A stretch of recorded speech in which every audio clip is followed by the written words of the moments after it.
So, a black Captain America, huh? Damn right. We built this country. Bled for it. I'm not gonna let anybody tell me I can't fight for it. Not after what everybody before me went through.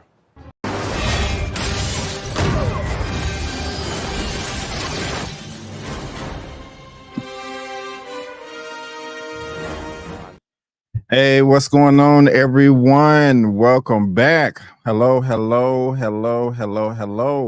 Welcome to another great episode of Just My Opinion Reviews. Happy Sunday to all. Happy Sunday to y'all. Hope y'all are having a good one. Y'all, let me know how I'm sounding. Can y'all hear me? And let me know how I'm sounding. Let me know how I'm looking. Let me know if I'm crisp. Let me know if I am clear. Sorry, I was a few minutes behind. I don't have my headphones on because I can't hear through my headphones. I was having some technical difficulties. So you can't hear me, Soto? Okay, I'm not muted. Y'all can hear all good? Okay. Well, sorry about that, guys. I'm used to having my headphones on. That's how I like. Oh, okay, Karma. I like having the headphones on. It helps me out, but I'm not able to hear. I tried to do that impromptu live the other day to make sure that I was good, and I thought I was, but you know, with new equipment, new technology, and all that, you know, it doesn't always work out. But we are still going to try to have the best show that we possibly can. But hopefully, you guys are having a good Sunday today. It's Halloween. That you wear your costumes, that you go and party last night and do what you have to do, because October 31st is actually on a Tuesday. So I don't think anybody's going to be getting out and kicking it on a Tuesday night. But I don't know. People grown. People like, hey, I can do this, I can do that. I work from home. It don't matter. You know what I'm saying? I got my costume, I got my candy, I got my trick-or-treating, all that. But hopefully you had a good and safe weekend. My plans were destroyed. Well, I could have went, but I was like, I don't feel like getting out in all this rain and all this weather. I'm gonna stay in the house and eat some snacks and stuff like that. So hopefully you have everything. You had a great weekend and you have everything done that you needed to get done today to prepare for the week. Hopefully you got your clothes washed and they're folded and put away. Hopefully you have all of your food cooked, your house is cleaned, vacuumed, mopped, all of that. If you're still going into the office to work, hopefully you ironed out all of your clothes, not just for tomorrow, Monday, but for the whole week. And you laid them out on your bed like it's the first day of school in the 4th grade. I'm going to shout out you guys in just a moment. I see that we have 33 wonderful souls right now watching. That is a great thing. Hopefully we have 33 thumbs up. So thumbs up that video, thumbs up that video, thumbs up that video. If you're looking forward to what we will be discussing today, all of that information will be in the description box below for you to read at your own leisure. But let's go ahead and get this party started with the shout outs. First, we got Callow Zane in the building. What's going on, Callow Zane? How you doing? How you doing? Thank you for being here. We also got Miss Harper in the building. What's up, Miss Harper? Hey, y'all. I am on a deadline. That's important. So I can't participate. I will have to listen on. So I will have the live on so I can listen. I can't read. I need to learn how to read. But Miss Harper, thank you so much. I really do appreciate it, guys. That is a OG moderator right there. We got Wayne Turner, our time traveling subscriber. Hey, y'all. It is 10:34 a.m. Monday here in Sydney, Australia. I love it. I love it. I love it. Kristen G is in the building. Thank you for being here, Kristen G. And thank you for being here, Wayne, as well. I appreciate it. And thank you, Kristen G. We got Robert Howell in the building. Hey, chat, how's it hanging? It is hanging pretty good. Thank you for being here. Layla Uninterrupted. What's good, mama? What's good? Glad things are good now. But yeah, also, you know, I got my eye. Well, I'll talk about that after the shout outs. We got the best subscriber in the world up next. We got Mama Avery in the building. What's going on, Mom? Hello. I love you so much. How you doing? How you doing? And who else we got in here? Soto is in the building, letting me know that I am good with the sound. Karma Serene, OG right here. What's up, Chris? Like $100 bill. I love it. I need to get some $100 bills in my life. Thank you for being here, Karma. I appreciate it. We need those sound effects. I don't know, man. It wasn't working. Let's see here. What we got? Let's see here. Is this better? Can y'all hear me? I can't even hear if it's I can't even, man. We ain't gonna do no sound effects because I can't even hear if this working or not. The headphones are not coming together, unfortunately. But we're gonna work on that. We're gonna work on that. Chill Spot is in the building. Happy Sunday, everybody. I let Thor choose our family costumes for Halloween this year. He wants to do something unexpected. Did I make a mistake? It just depends on what the costumes are. You got to let us know what did Thor pick. Got to let us know, Chill Spot. But thank you for being here. And we also got Robert. I thought I said Robert Patterson. I'm like, oh, we got a celebrity in the house, but he's still a celebrity. Robert Peterson. Can't wait for the chat on all the big news. I love it. I love it. I love it. Thank you so much. What are you guys laughing at over there? What are you guys laughing at? Hold on. Let me just try this real quick one more time. Y'all give me a second. Yeah, actually, it won't work. I gotta play some music if I'm gonna try to see if the music will work. So let me play this. Oh, that's annoying. Okay. Now, why won't you come out of the freaking headphones? Let's see here. I don't hear nothing. It's so annoying.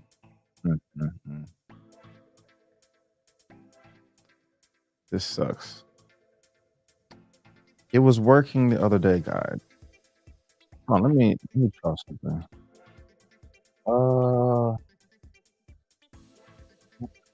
What could be? Why are you not working? Why are you not working? Hold on. Come on. Oh, is it working? I can hear through my headphones now. Okay. Why wasn't it working earlier? This is so weird. Hold on, let me hear if I can hear M. Bison. Yes! Oh, I can't. Oh. Can y'all hear me right now? Can y'all hear me? Hit a one in the chat. Hit a one in the chat if y'all can hear me.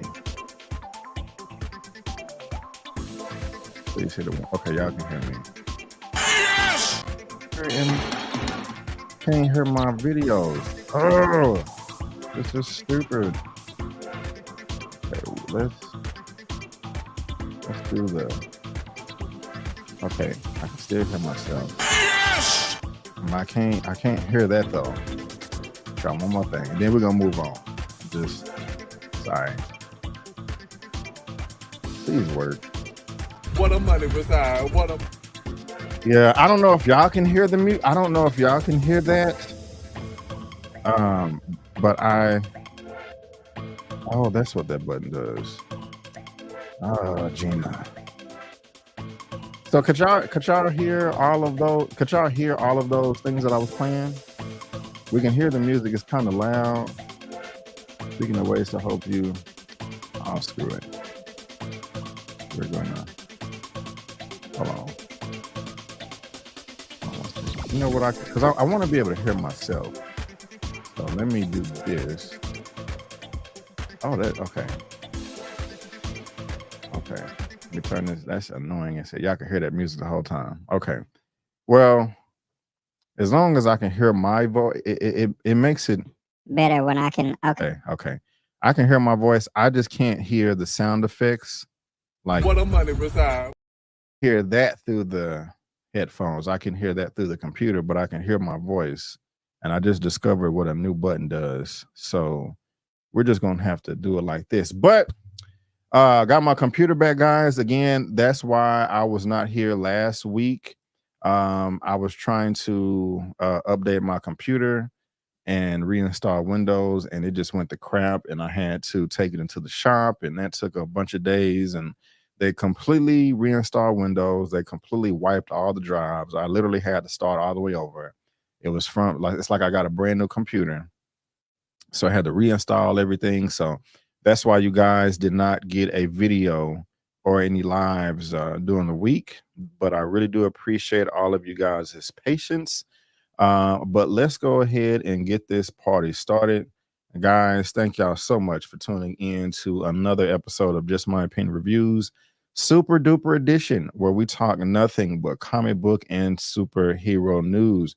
Again, if you are curious on what we will be discussing today, everything is in the description box of this video with their respective links, again, for you to read at your own leisure. Don't know if anybody will pop up today, but just in case, Ron Burgundy, sir, I do need your help. If I'm gonna do this, I'll need my news team at my side.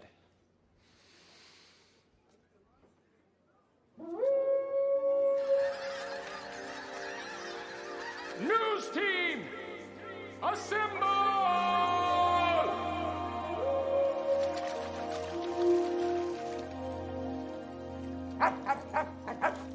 News team, assemble! Thank you so much, Ron. He's always coming through. I really do appreciate that. And to all of my lovely, lovely moderators out there that is always holding it down, please, please, please.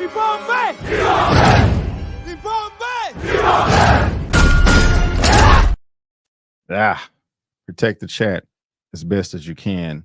And I bet it may be an echo when I'm playing that, but y'all let me know. Y'all let me know how I'm sounding throughout this whole broadcast today, because I'm trying out some new stuff, you know, like this right here, and you know, all these little voices. But now let's go ahead and get this party started with this first topic today, coming from Variety, and this has nothing to do with Marvel or DC. This is Jason Blum says Spawn Reboot will be the Blumhouse version of a superhero movie. It's going to be edgy and original. I do like that, but they've been talking about this for the longest, man. When is it going to get off the ground? When is this movie going to be made? Because, you know, the creator of Spawn, he has been talking about this forever and a day. Like, yeah, we're going to have a movie. It's going to come out. It's going to be good. It's going to be this. It's going to be nice. It's going to be raw. Come on. Why don't any of these studios want to approve my script? I mean, I wrote it down right here on my little white paper. You know what I'm saying? It's good. I do, because you asked somebody to flip the bill for tens of millions of dollars, and you ain't ever wrote nothing before that's worth anything. So we can't trust you if you want all the control. So that's just not going to work. Now, I don't know if anybody has seen the original Spawn that came out in '97 with Michael Jai White. It was okay. It didn't make any money, unfortunately, but I will say at the very least, we do need another Spawn movie. With this coming out so long ago, I'm eager. I'm eager to, you know, was it 30 years over that to get another Spawn movie? But let's go ahead and get into this right here, what they have to say. Jason Blum is bringing the Blumhouse edge to the upcoming Spawn film adaptation. During a press line for Blumhouse at New York Comic-Con 2023, Blum teased the Spawn movie currently in development at its eponymous production company. It's going to be the edgy and original as compared to other superhero movies. He said it's going to definitely feel like the Blumhouse version of a superhero movie. Does sound pretty decent. Blumhouse Production is best known for the producing horror movies such as Megan, Get Out, and The Paranormal Activity, Insidious, and the Purge film franchises. Back in 2017, original comic creator Todd McFarlane, that's who I was speaking about earlier, announced that a new movie based on his human-turned Hellspawn was in the works at Blumhouse. McFarlane, who is on board to write and direct the film, is also producing with Blum. We just signed Jason Blum yesterday. Oh, what happened? McFarlane said a video announcement at the time during San Diego Comic-Con, "No more theoretical is coming. Get ready for it. We're going into production." How does that sound to you guys? Does it make you happy? Does it make you sad? Do you not really care? Or is this something that you are really, really looking forward to? Like, hell yeah. Forget all this Marvel stuff. Forget all this DC stuff. It's only okay. I'm happy for this Spawn. I want something different in the vein, you know, Gen V and The Boys is different. And Spawn is even more unique than that. And so I'm excited about this. Is that how you're feeling right now? Is anybody excited about this? Jamie Foxx is set to star in Blumhouse and McFarlane's anti-hero film as Al Simmons, aka Spawn. And the comic, Spawn is a human-turned Hellspawn who possesses superhuman strength and speed, as well as near immortality. The character also has the ability to teleport, shapeshift, and heal. I didn't know that he could teleport. like that. Did y'all? That's news for me. That is news for me. But y'all let me know what y'all think about this. That is the pretty much the end of the article right there. But hey, man, I'm here for it. They've been talking about this movie forever and a day. And you know, sooner this comes out, the better. Because well, I do love my Marvel and DC superhero stuff. You know, I do want things to be changed up here and there. Jamie Foxx is great. You know, put him in the titular role. Why not?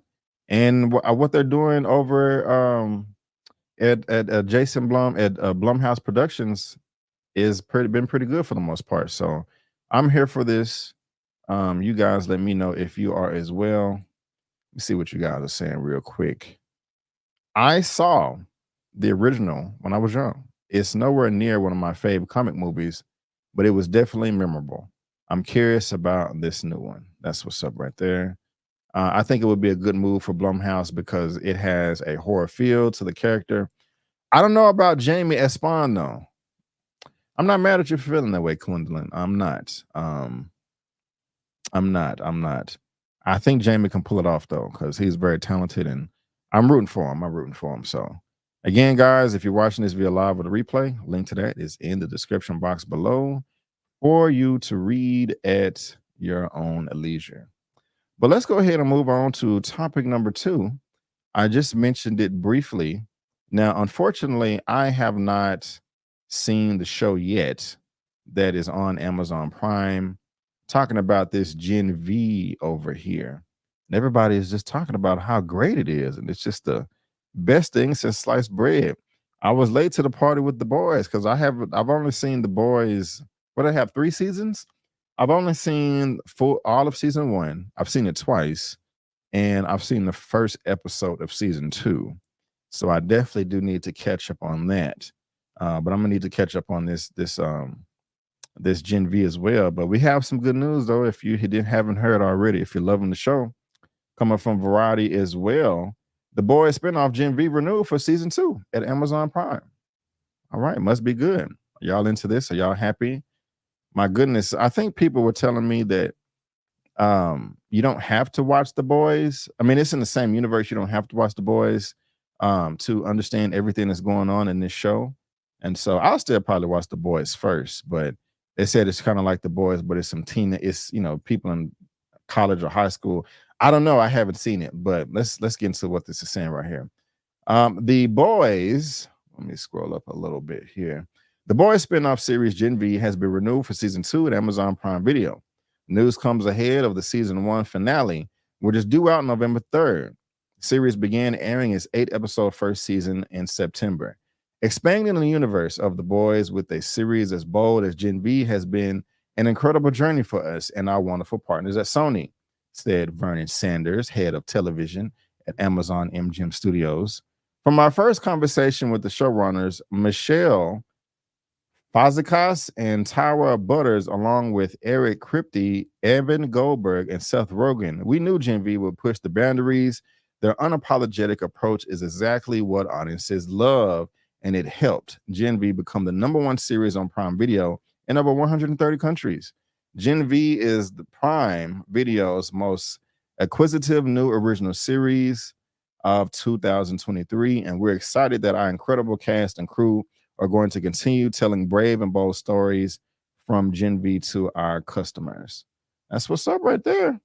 The series is set at Golden University, a college for superheroes within the world of The Boys. The official series description states, you know what happens when soups go bad, but not all superheroes start out corrupt. Beyond the typical college chaos of finding oneself and partying, these kids are facing explosive situations, literally.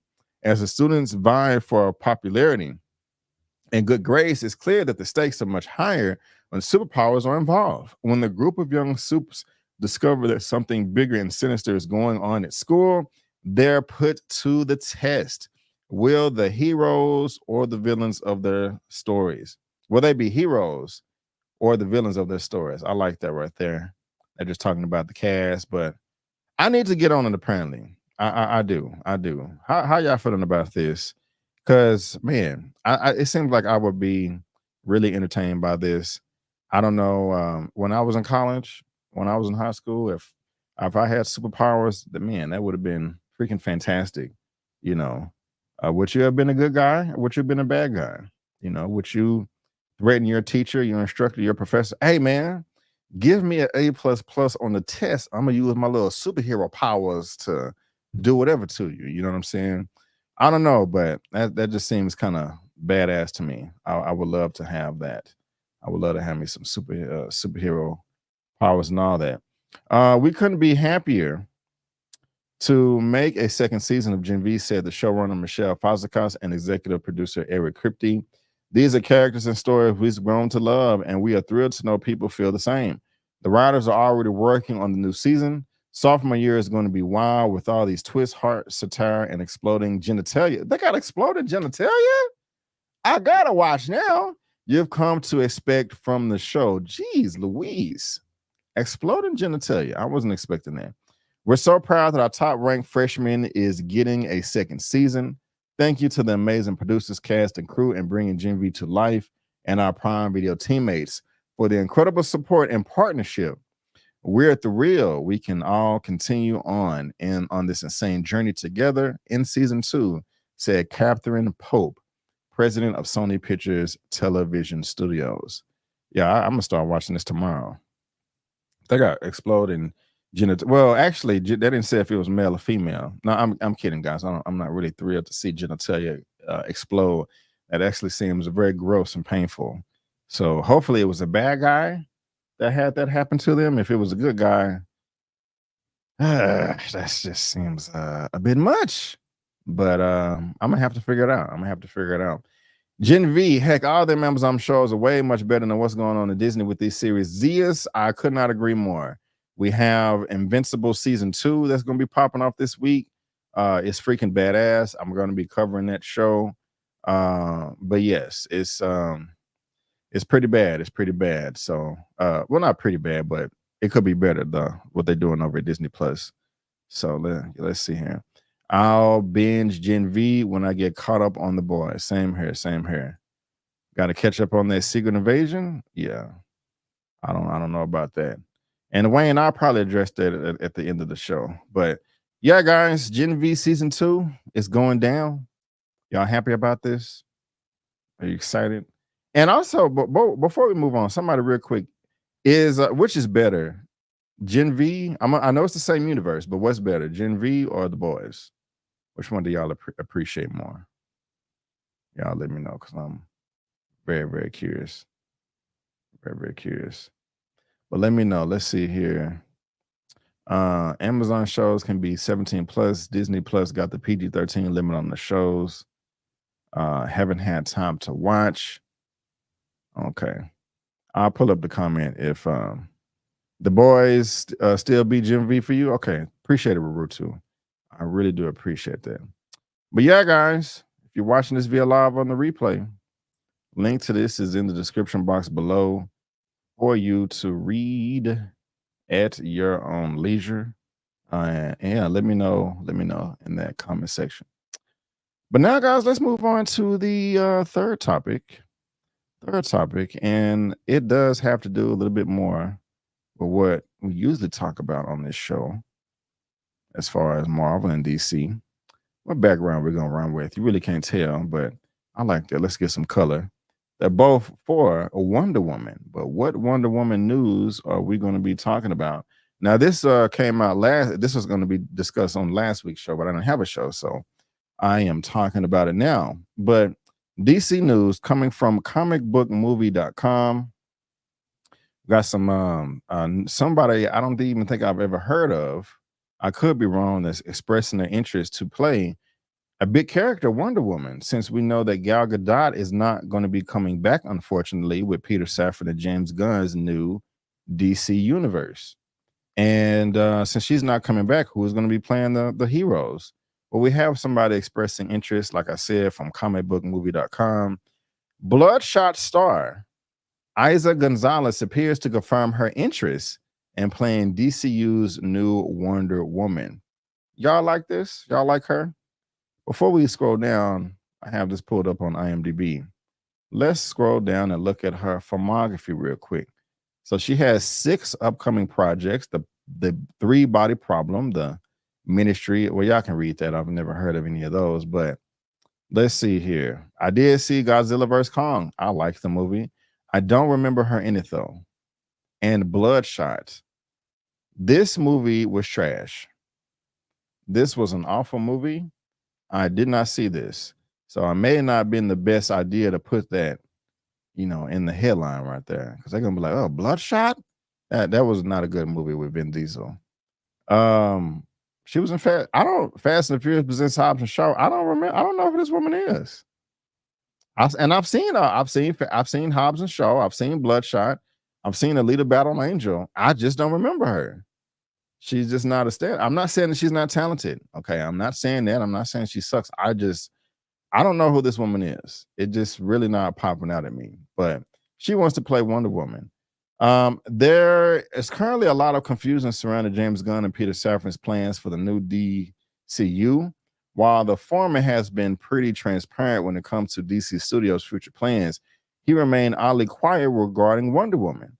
Gal Gadot has claimed she'll reprise the role after meeting with Gunn and Safran, but studio sources later told the trades that there are no plans for her reboot. I do remember that because I did cover it on the show, which will bring back some DCU actors and characters. Someone isn't telling the truth. So yeah, Gal Gadot was saying, hey, we done had talks for me to come back, but then they're like, no. We don't know what she's talking about. We don't know what she's talking about. So what's really going on?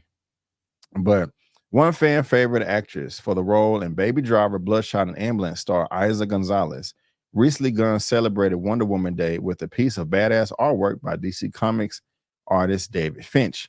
Many of the comments on the post are eager DC fans asking what the future holds in store for Gadot's amazing Amazon warrior, but Gonzalez's reply has sent speculation into overdrive. This image is the one, she stated, leaving many to wonder whether she's now actively campaigning for the role of Wonder Woman in the new DCU. She definitely looks the part. I'll give her that.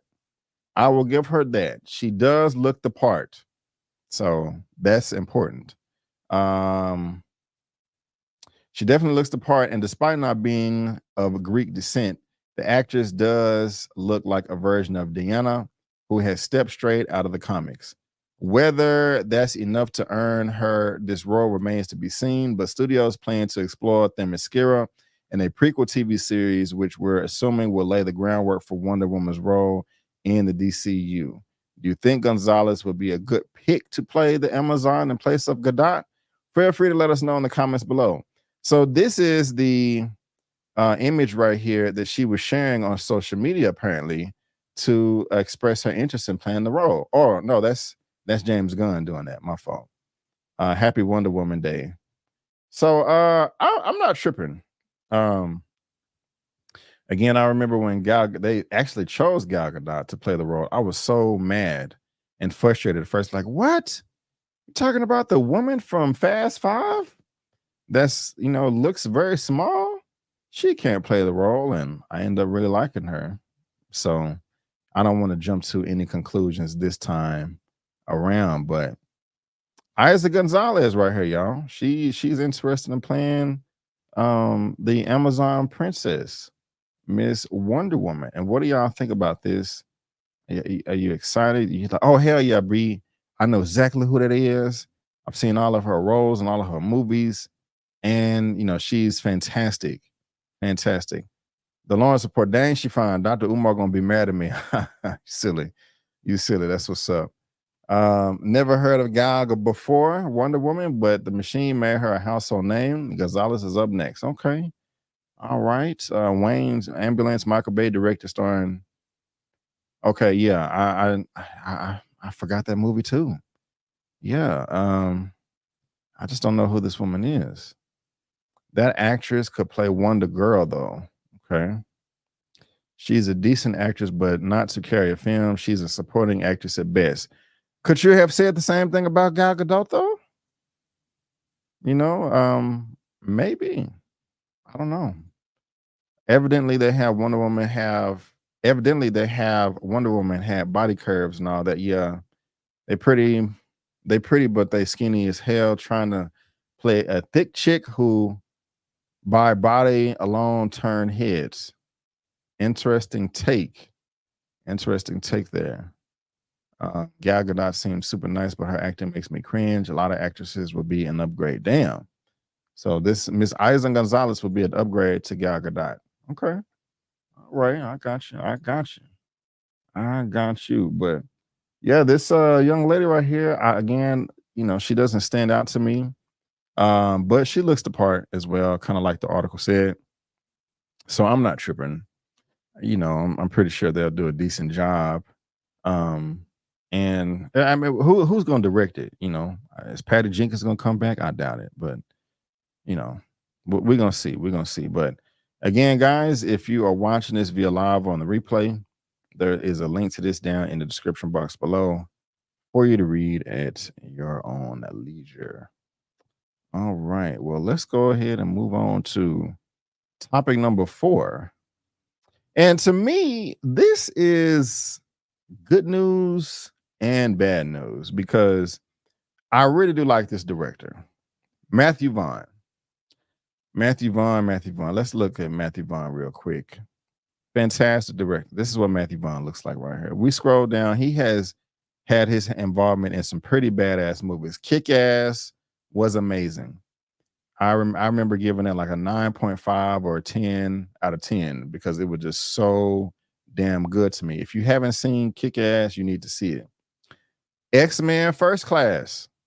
Y'all, X-Men First Class, in my opinion, is the best X-Men movie. And now, mind you, I said X-Men movie. I didn't say mutant movie because the best film that 20th Century Fox did that has to do with mutants and X-Men or Marvel characters is Logan. That's number 1. Logan was good. But X-Men First Class comes in second, and it's right behind it. I mean, so this is what Matthew Vaughn is responsible for. Why won't that let me okay, what's going on here? Oops. I didn't want to do that. Okay. So yeah, Matthew Vaughn. He also did Kingsman: The Secret Service, which was a badass movie. I love that. Kingsman: The Golden Circle. I was entertained by that, but it wasn't as good. And then The Kingsman was decent. So you know, his last 2 outings wasn't the best. But Kick-Ass and X-Men First Class. So the reason why I like this guy, I want him to direct a Marvel movie. I would love for him to come to the MCU, but he may not go to the MCU. He may go over to DC. And that's what brings us in for topic number 4. Is this topic number 4? I think so. Yes. Coming from comicbookmovie.com as well.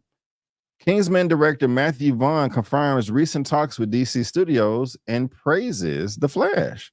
And I'm not mad at him for praising The Flash. The Flash wasn't a bad movie. You know, I didn't really care for the middle, but Matthew Vaughn, as I was stating, is no stranger to comic book adaptations after filming X-Men First Class, Kick-Ass, and the 3 Kingsman movies. He's also been linked to a number of other Marvel and DC projects over the years, and in recent months, we've heard he's been eyeing for DC Studios to tackle the Authority. It's a property he'd be well suited to, particularly if it's R-rated or rated R. And during an interview with Happy, Sad, Confused, the British filmmaker confirmed that he's been in touch with James Gunn and Peter Safran when he said, "We've been talking." However, he added that no specific project is currently on the table. Here's the full quote. DC has reached out, and Gunn and Peter, we've been talking. Never say never. At the moment, I'm enjoying creating my own things. The franchise is in the best hands, so let's see what happens. It's not as if Vaughn will reveal which movies or TV shows they've discussed, of course, but he did confirm past reports that said he and comic book writer Mark Millar approached Warner Brothers to pitch a Superman trilogy before Zack Snyder made Man of Steel.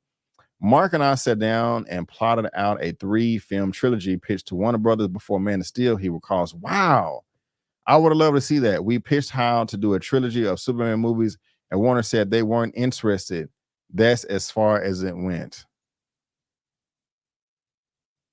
That's a damn shame. That is a damn shame. They weren't interested. And what did we end up with, guys? I mean, Snyderverse wasn't bad, but it definitely could have been better. You know, pretty sure y'all disagree with that. I would have done a modern version of Donner. Our big idea was that Krypton doesn't blow up. It does eventually. The dad was right, but he got his timing wrong. Vaughn added, when Superman is grown up selling, there's a mass exodus and all hell breaks loose. That was our main idea. It's bold take on the Man of Tomorrow, and which suggests Vaughn would be looking to also shake things up with the Authority. However, some fans are already convincing themselves he must be on the DC payroll after the writer and director praised The Flash in a separate interview with Screen Rant.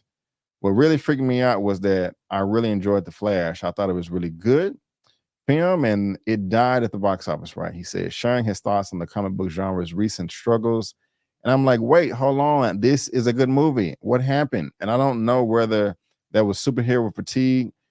You've just seen it done. So even now that we've made it well, there was some really, really complicated, hard, and quite special, unique filmmakers in that film, which I don't think Muschietti got enough credit for what they pulled off. I do agree with that. Vaughn will go on to elaborate on saying, but I think there's been so many bad superhero movies as well that it's like when the Western got, you make so many, then you get bored of the genre, not because the genre is bad, but because the films are bad. I was old enough, sadly, when Batman and Robin came out, and it was terrible. Yeah, it was pretty bad. I was a big Batman fan, and we were like, oh, and then superheroes stopped and then came back. Now it'll be intrigued to see how the Marvels does. So of course he's going to cheer that on, but man, yeah, this is good news and bad news because I want to see Matthew Vaughn direct as many superhero movies, comic book movies as possible. I would love that. I would never, he definitely does need to get with DC or Marvel, but I'd rather see him do Marvel. I would rather see him come to the MCU, but him going over to DC is better than nothing. And man, I would have really been interested in his Superman trilogy as well. Because we only got one Superman movie, and that's a damn shame. That is a damn shame. That doesn't make any sense. We've talked about this. Everybody's talked about how Warner Brothers has dropped the ball so many times, and yeah, they dropped the ball there before it even started. But hopefully they learn their lesson. Ezra Miller as the Flash turned into the Flush. That's what's up. Puma Lee. The Authority is watered down. The Boys comic book. All right. Right. Kristen, I still have not watched The Flash. I feel like the trash CGI would be distracting to me. You know, and that's a complaint I keep hearing. But to me, when I was watching The Flash, I didn't have a complaint with the CGI. When I was watching, I didn't say to myself, oh my God, that looks terrible. What are they thinking? What are they doing? I just didn't feel that way. But, you know, again, I'm not knocking anybody that does, but yeah, guys, you know, Matthew Vaughn, he's been talking to DC. So is this good news or bad news to you? Let me know down in that comment section whether you're watching live or in the replay. And again, there's a link in the description box. And also let me know, would you rather him, Matthew Vaughn, come to DC or Marvel? Let me know. I want to talk to you guys about it. I do.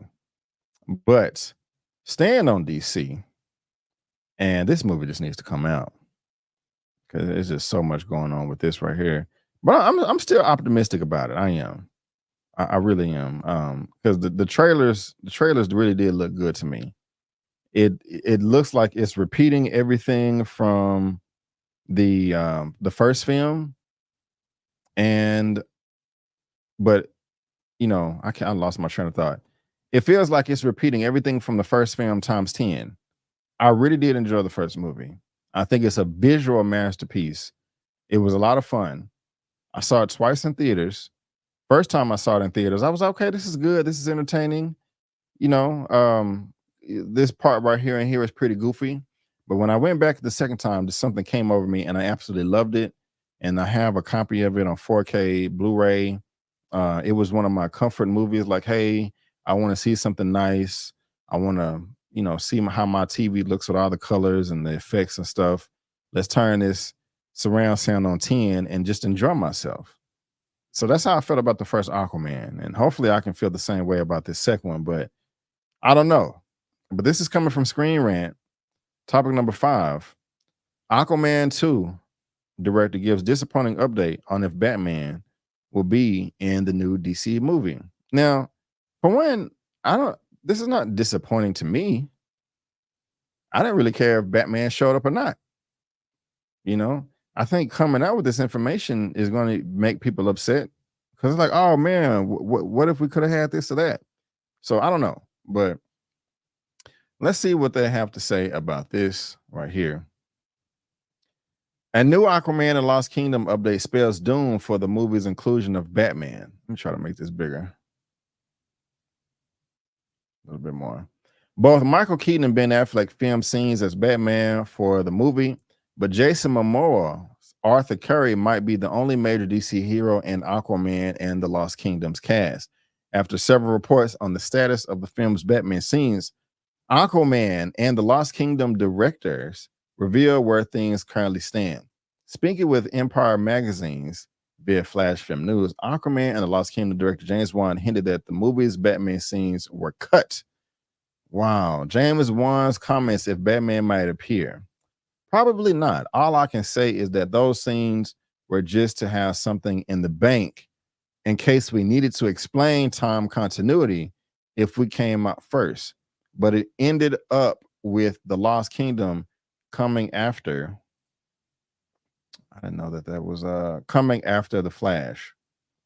There's the poster right there. I mean, why would you, I mean, was it a big deal to, come out with this information? The reason why I say that is that this film is already not getting the best press, and fans are mad at what's going on right now. But those are toxic fans, but toxic fans still show up at the box office and pay for all of this. So what was the reason for, I don't know. I mean, are y'all disappointed with this? Are y'all like, damn, I really wanted to see Batman in this. You know what I'm saying? They effing up, like why can't we see Batman? Why? What's going on? Why are they tripping? Why would they take the second most popular superhero out of the movie? Are y'all upset about this? I mean, I don't know. Like Eman Movies review said, the Flash had 3 Batman and it still couldn't say the Flash. That's a good point. He doesn't need to keep making cameos. Don't think Aquaman would be the same without Amber Heard. She was a great Mara. Yeah, her involvement will be lost. I mean, it will be noticeable because she played a major part. She was standing right next to Arthur Curry at the end of the first movie when he accepted the crown. So, that's interesting right there. We're just gonna have to see. First super chat of the day coming from Sam. Thank you so much. I really do appreciate it. Yes!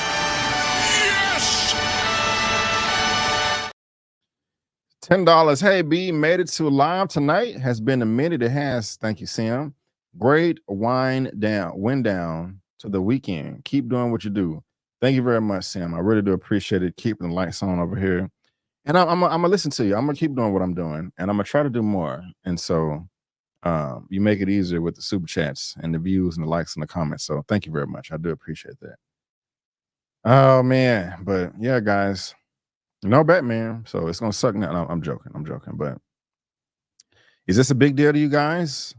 Are you upset? Are you sad? Are you not bothered at all? Are you like, we don't need no freaking Batman anyway? But if you want to read the whole article again, there's a link to that in the description box below, or you to do that at your own leisure.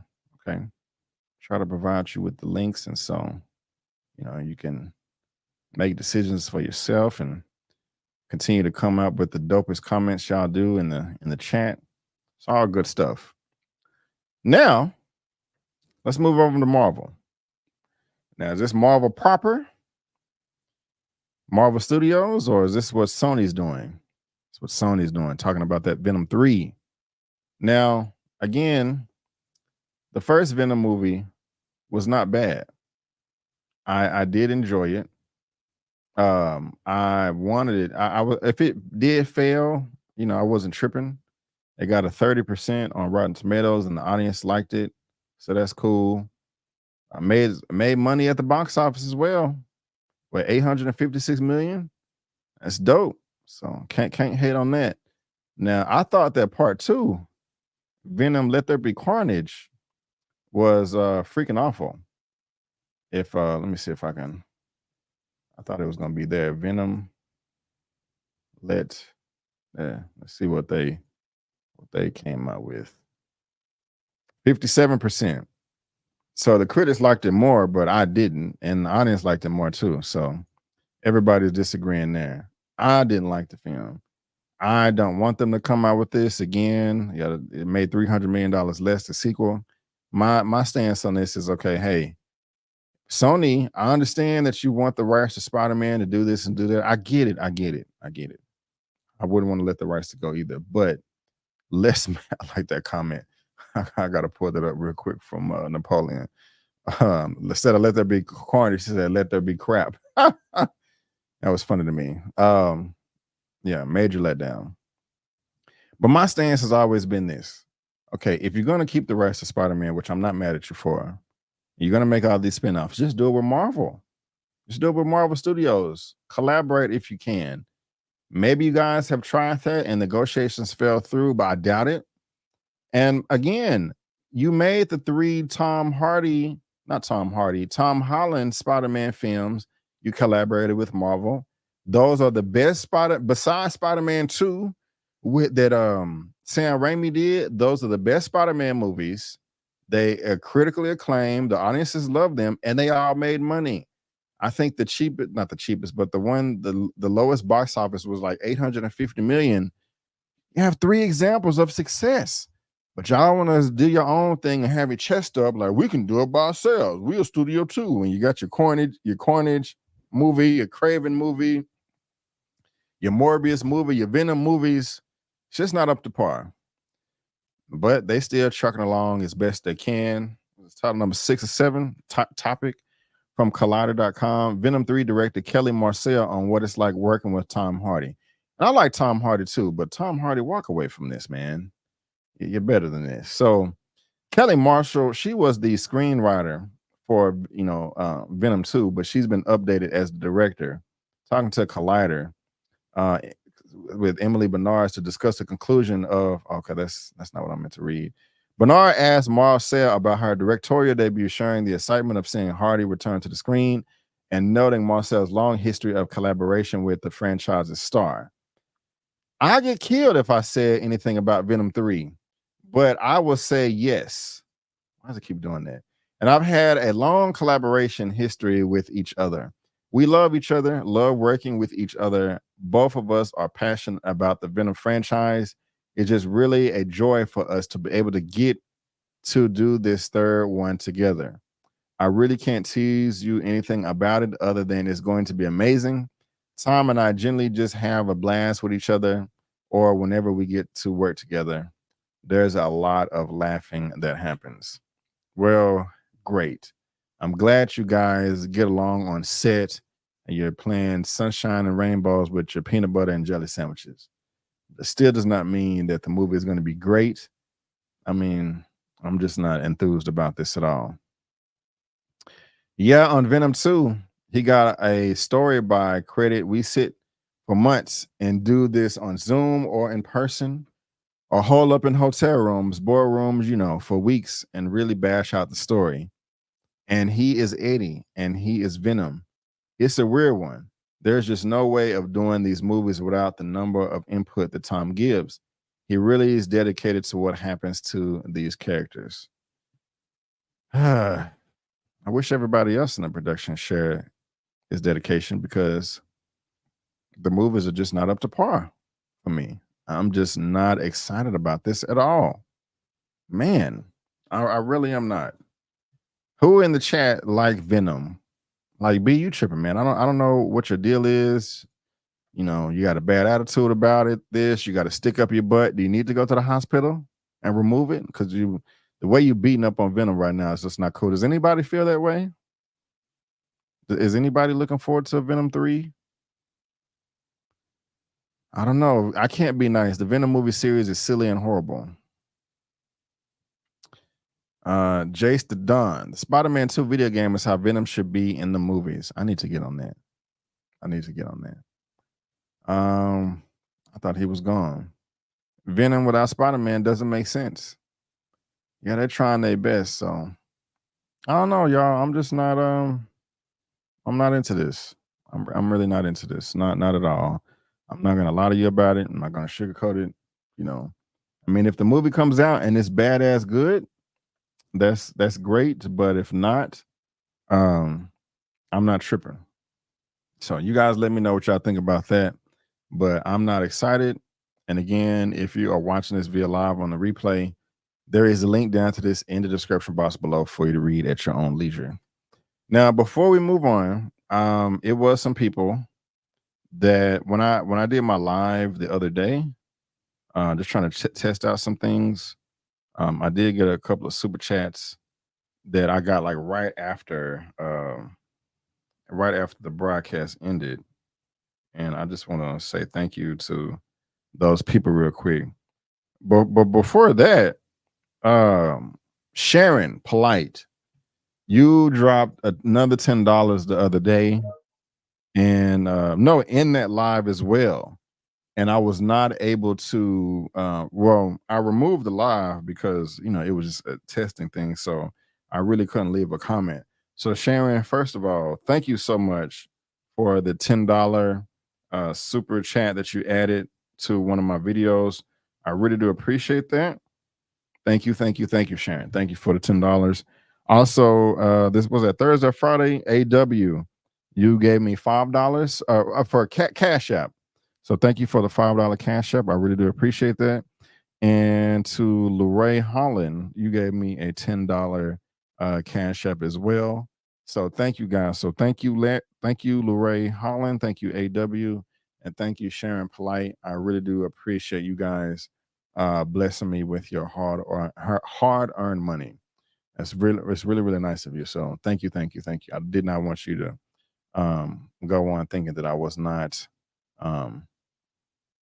thankful for that. And so let's see here. Do I want to read this topic? This next one? I didn't even read this one, but we're going to do it anyway because I like the character. So let's move on to the next topic. Which one is this? This is topic number 7. We got 13 to go. So we're 13 total. So we're right there at the halfway point.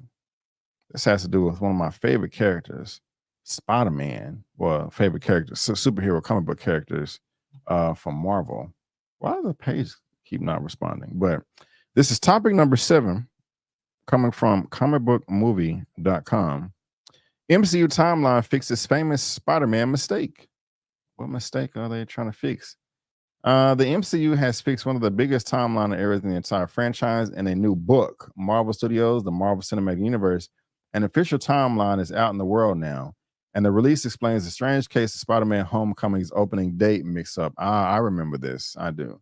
When they put up the 2012 in there, and they wasn't supposed to, they were going off real life years and not the MCU years. Yeah, that's Sony trying to be a big boy. Opening date mix-up. In the official MCU book, the TVA steps in to address that 8 years later time card after the setup scene, which Michael Keaton's the Vulture. The direct spotted Miss Mendix explaining the mistake in a small text box on page 173. She tells readers that Adrian Toomes says that the Battle of New York occurred 8 years ago. Spider-Man Homecoming is definitely in 2016 in the MCU's timeline. A lot of the mistake boils down to Vulture saying he'd been around for 8 years as a bad guy. Sony, y'all need to stop it. I remember this 8 years later. So they said they fixed it now. Red line alert. Hi again. Adrian Toomes says the Battle of New York was 8 years ago, but that event was only 4 years ago. Prior, Miss Minute smiles on the page. This one's a real head scratch for us. I reckon an analyst misplaced the case file. That's funny. So Sony, don't be doing that, man. If you want to collaborate with Marvel, don't be trying to insert last minute edits into your movie that like it was so stupid too. Because y'all let me know if y'all agree or disagree, of course. That's why we're here. But I remember the marketing for Spider-Man Homecoming. you already had Iron Man in the trailers. And so what they was trying to make it obvious to everybody that their new Spider-Man movie was in the MCU. Now, of course, people like me, people like you that are watching this video, we know that. So they was trying to go after the general audience, the general public, just saying, okay, hey, this is connected with the MCU. But their attempts of doing so were just so desperate and obvious and blatant that it was a turnoff. It just kind of felt like a shoehorn in, which was not necessary at all. I mean, you had Iron Man in the trailer a ton. It was so many other references that just made it blatantly obvious that these two worlds had collided. And I even remember in the movie, like kind of towards the beginning of the third act, end of the second, you had Jon Favreau. Yeah, he was in the film too. That was in the MCU. You had them trying to move Iron Man stuff from the Avengers Tower. And it was such a stupid line of dialogue that Jon Favreau's character gave. Like, yeah, we have to transfer Thor's hammer, Thor's belt, and Thor's this. It was just like Thor, shove it in your face, shove it in your mouth. Yes, we're a part of the same universe. And it was awful. It was an awful shoehorned attempt and desperate attempt at that as well for them to try to make it seem like they were in the same universe. And this was another one right here. And it was this was not accurate. I remember everybody was like, wait a minute, that doesn't make sense at all. So, yeah. So this is the mistake. Apparently it's fixed. Are y'all going to get the what was it? The Marvel Cinematic Universe and official timeline book? I'm gonna buy it.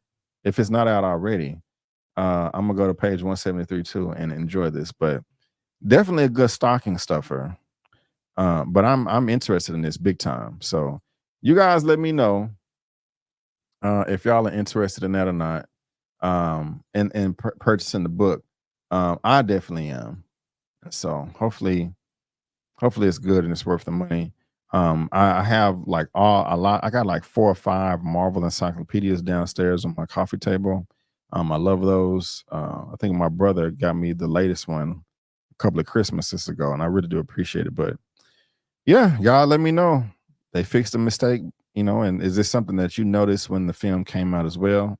And again, if you're watching this via live or in the replay, there's a link down to that in the description box below for you to read at your own leisure. But we're gonna stick on Spider-Man. That was talking about Spider-Man 1 or Spider-Man Homecoming, but this is Spider-Man 4 right here. And good news, apparently. Haven't read it yet, but let's go ahead and get into this. This is coming from superherohype.com. Spider-Man 4 reportedly receives filming start date. All right. Now, is it smart to be, making posts about start dates and stuff when we're still in a strike right now? And I will show y'all sometime, Wayne, my MCU and DCU encyclopedias. But let's see what this says. The 4th Tom Holland led Spider-Man film is reportedly set to begin filming late next year. Insider Daniel Richmond has shared on his Patreon via Twitter that Marvel and Sony are targeting a late 2024 production start for Spider-Man 4, which will reunite Holland with co-star Zendaya and director John Watts. One Take News, the 4th Spider-Man film in the MCU is eyeing a late 2024 production start date, as we reported. So, that's good. Holland made his MCU debut as Peter Parker in 2016. We just talked about that. Spider-Man No Way Home almost made $2 billion. Spider-Man 4 will be a fresh start for MCU's Peter Parker. Okay, that's kind of obvious. I am glad at the end of the movie, the No Way Home, he got rid of the mechanical Spider-Man suit from Iron Man. Not that I don't like it, but I didn't want to see that until later on in the MCU. I want to see Spider-Man make his own suits, his own gadgets, because he's smart. He's a genius. And so the only thing I haven't liked about the Tom Holland Spider-Man is I felt that he leaned on Tony Stark a bit too much. And I kind of wanted him to figure out stuff on his own. But that's just me. Y'all let me know if you agree or disagree. At the end of the movie, we just made you see Spider-Man make a momentous decision, one that you've never seen before, said Pascal. It's a sacrifice. and that gives us a lot to work with for the next film. I think when he made his own suit, so I'm cool with that right there, big time. So what do y'all think about this right here? Does this tickle your fancy? Are you excited? Are you excited for Spider-Man 4? And also, as far as the Spider-Man 4 movie is concerned, do you want to see it with Tom Holland continuing on in the MCU or the 616 universe or whatever they're in, or a Spider-Man 4 movie with Tobey Maguire? Because we were supposed to have a Spider-Man 4 before they rebooted it with Andrew Garfield. I think John Malkovich was going to be coming through as the Vulture, but of course they scrapped it. So would you want to see a Spider-Man 4 movie with Tom Holland in the MCU or with Tobey Maguire in that universe with Sam Raimi, or both? You know, can we have our cake and eat it too? Excuse me. You guys let me know what you think. You guys let me know what you think. Oh, we got another celebrity in the building? Mara Sharice, OG moderator. Hit the thumbs up, y'all. Appreciate it. What's up, Mara? Now actors are still striking. It's really a mess. Yeah. Let's start coming out with all these announcements until the strike is over with. Well, what month are we in? October, November? Yeah, to me, it'd just be smart not to announce anything until the strike is over and y'all got some scripts made, written out, and some people hired, So hopefully we can get a big super mega announcement next summer, for Marvel, DC, and everything else. But again, y'all let me know. Y'all, Spider-Man 4 filming date, late 2024. And who would you rather see, Tom Holland or Tobey Maguire, or both? Again, if you're watching this via live in that replay, there you go. Superhero hype. It's in the link of the description. But let me know. Now, this next topic right here, I do like the actor that is fulfilling the role. Talking about Yahya Abdul-Mateen II. He is coming through. Coming through as Black Manta in what's this called? Aquaman 2. Did a great job in the first film. Looks freaking badass in part 2. So I was not excited or thrilled at all that he was cast in this role to be in the MCU. So this is not bad news to me at all. This is actually good news if it's true. But we're going to have to see. We're going to put this in the rumor category, but still talk about it anyway. Comicbookmovie.com, Wonder Man at Disney Plus TV rumored to have been scrapped by Marvel Studios. Now, again, this is not a bad thing, because when Bob Chapek was there running the ship, hey, we got to have this. We got to do this. Come on, more movies, more TV shows. And it diluted the MCU. The projects are just not as good, unfortunately. Bob Iger came back and was like, look, TV is something that we don't specialize in. We're making too many movies. We're making too many shows. People are disappointed. We're losing subscriptions. We're losing money. People are losing faith in the MCU. I think we need to dial it back. So if they're dialing it back, Wonder Man, I think, is the right choice. I never knew who Wonder Man was as growing up as a child. I never knew as an adult, young adult, whatever. I was never excited about this project. So if this rumor is true, great. I am not tripping at all if this is true. But let's see what they have to say. We have another potential.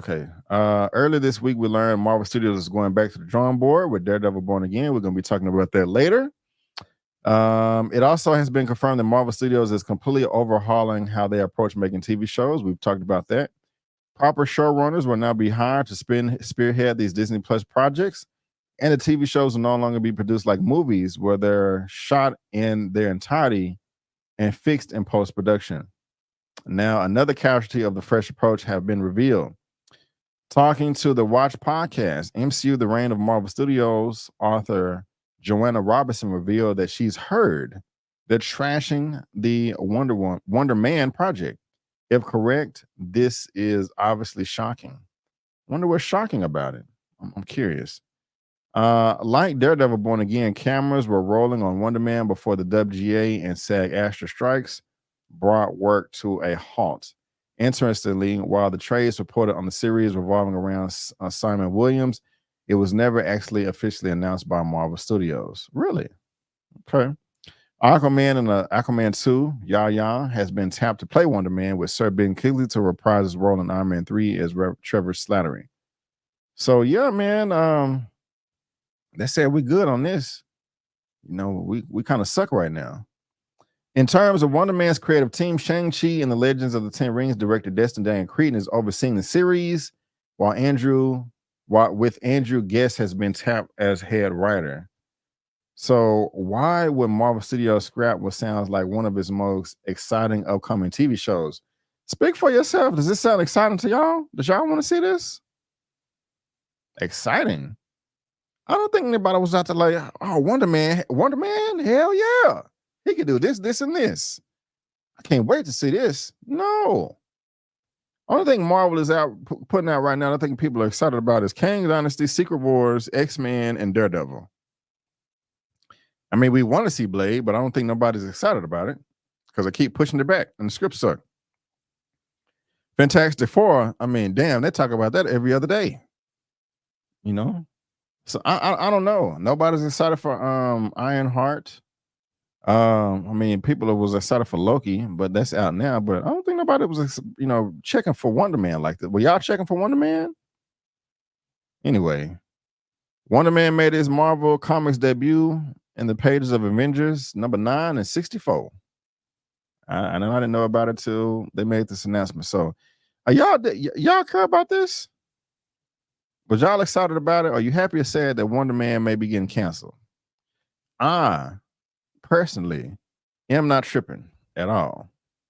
Right. What Marvel said. Don't nobody know him? I definitely don't. I definitely do not. I want to see more Marvel characters. I would take quality over quantity.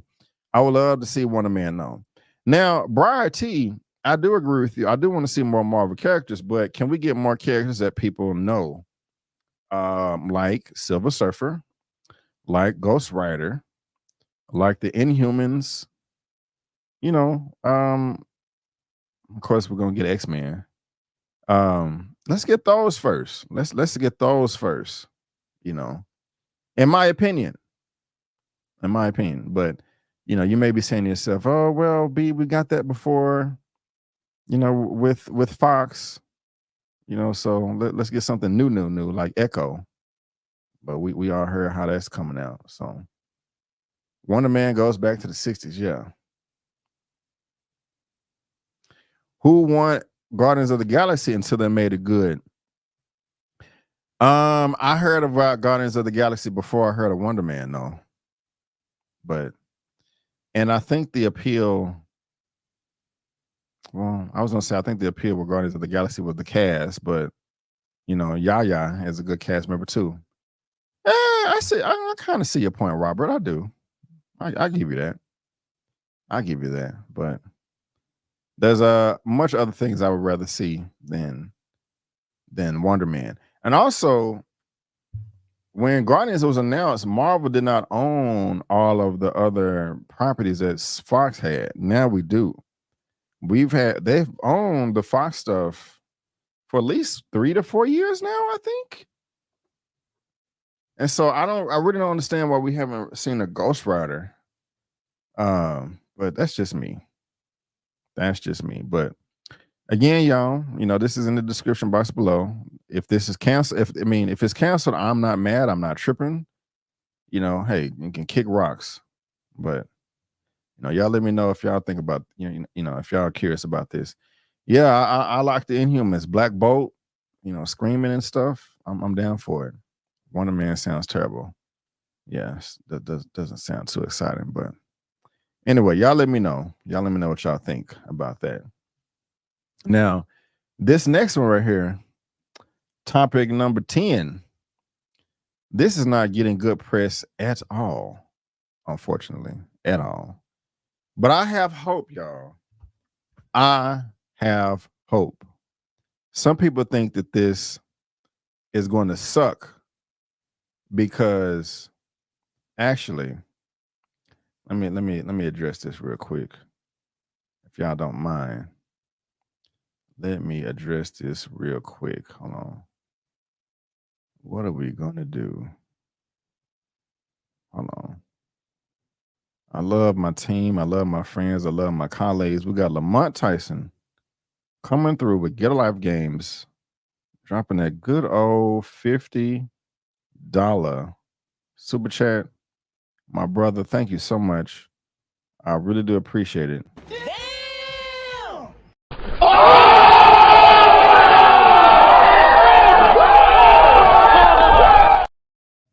Right on, man. Lamont, $50 showing love from Austin, Texas. Right on.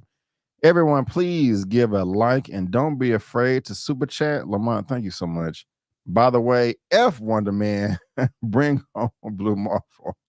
We got the babies watching, man. I didn't see the F-bomb until I pulled up the chat. But Lamont, sir, thank you so much. I really do appreciate it, man.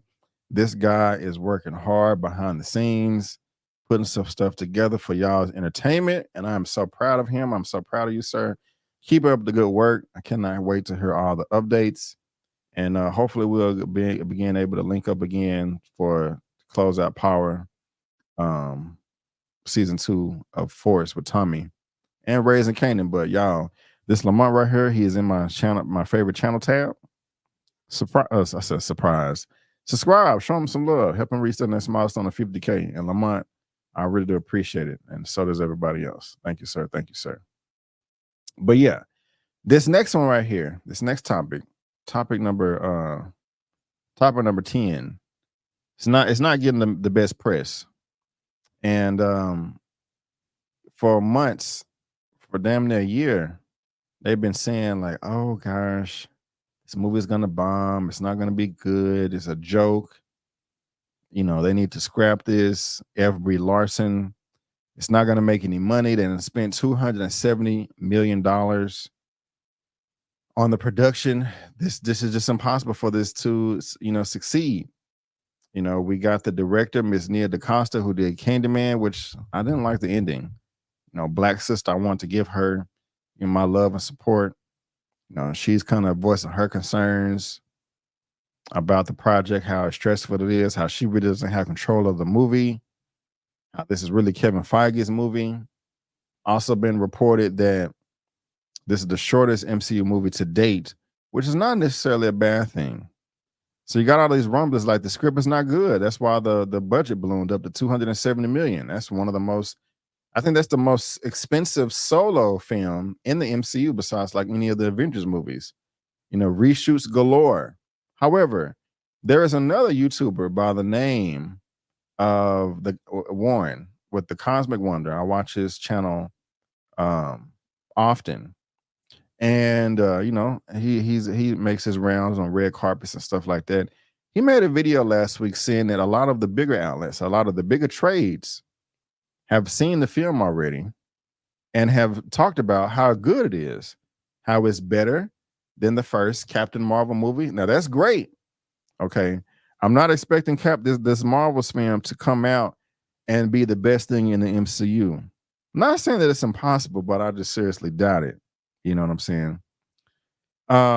But they've been coming out saying, hey, it's better than that. It's better than Ant-Man 3.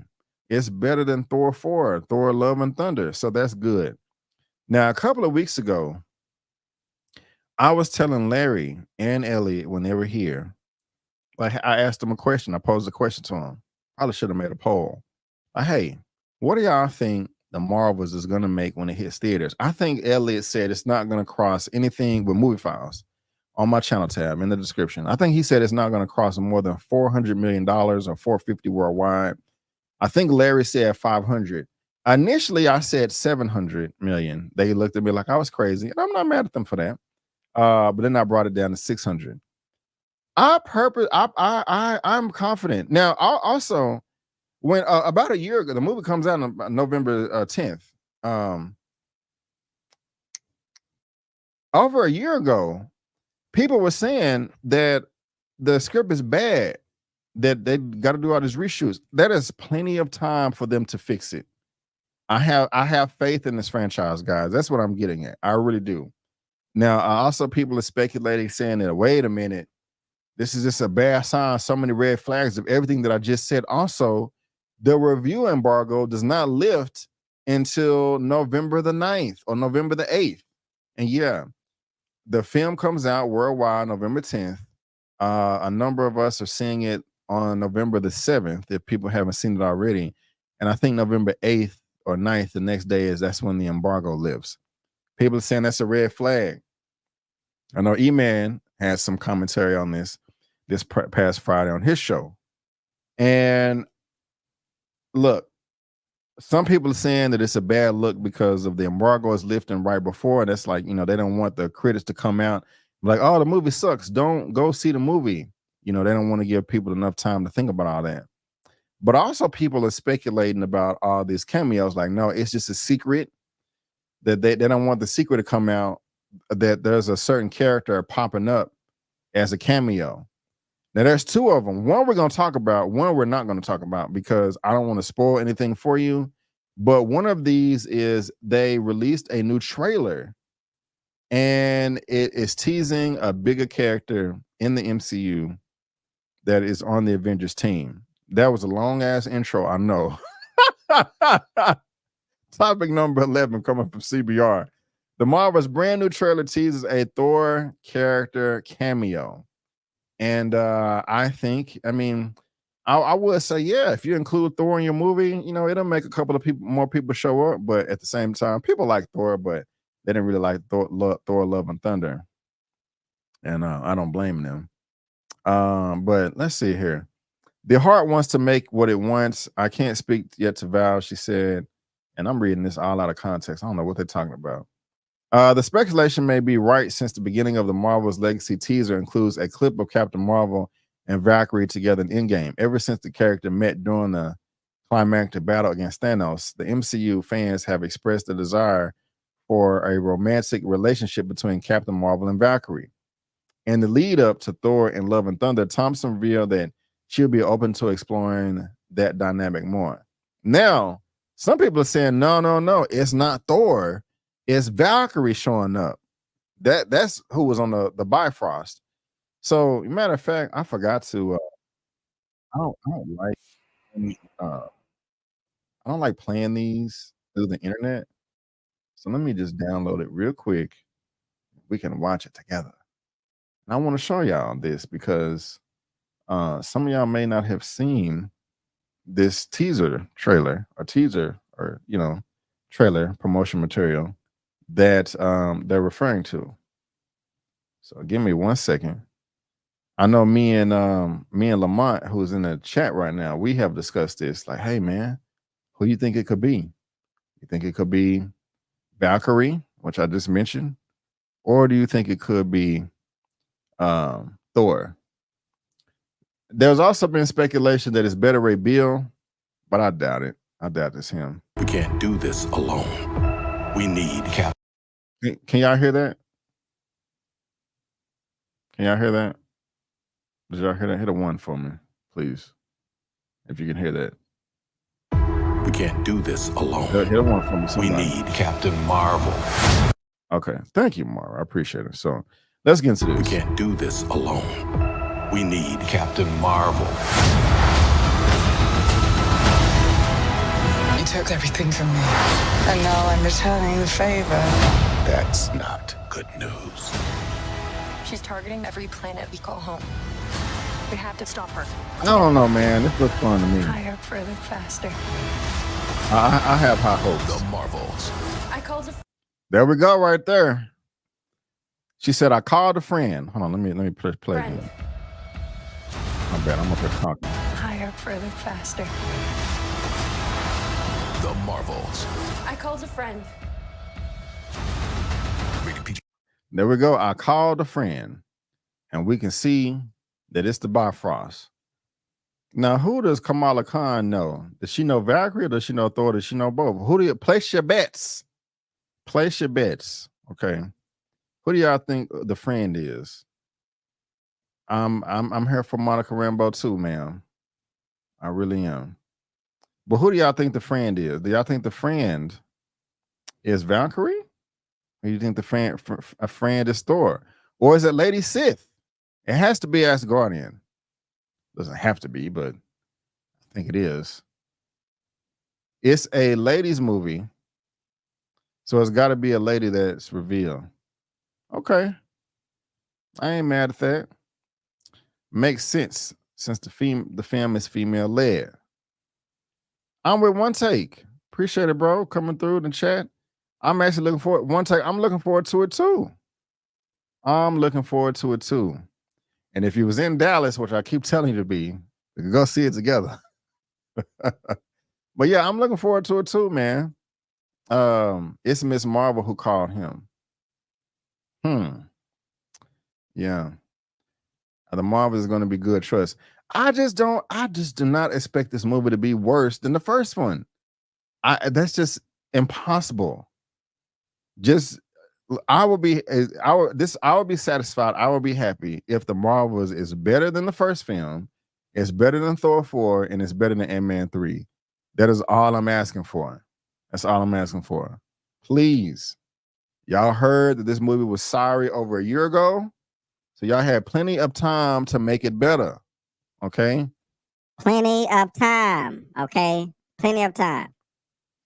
And I don't know. I don't know. One Take, it got to be better than the first one. Loki. I didn't even think about that, Tiffany. I don't think. Well, Loki he in the TVA, right? Well, we don't know where he gonna be at the end. The way that the episode 4 ended, we don't know where Loki gonna be. But I think I don't know. I want it to be Thor, but again, like you guys are saying, it makes more sense for it to be Valkyrie if you want to do the whole female thing, the led thing. I hated the whole female led thing in Endgame where all of the women got together on the battlefield. Man, I don't have nothing against women, but that was just so corny and it just didn't make sense. Like, excuse me, for all of them to be there randomly at the same time. Lady Sif would be great. I do like Brun, but who's Brun? But ain't she running New Asgard? That's probably flying over my head. I wouldn't say impossible. LOL, the villain will be forgettable, but the rest will be good. Yeah, they do. That villain do look weak as hell. But y'all, I'm please be good. Please be good, man. Please do not suck. Please do not suck. Y'all let me know everything we talked about.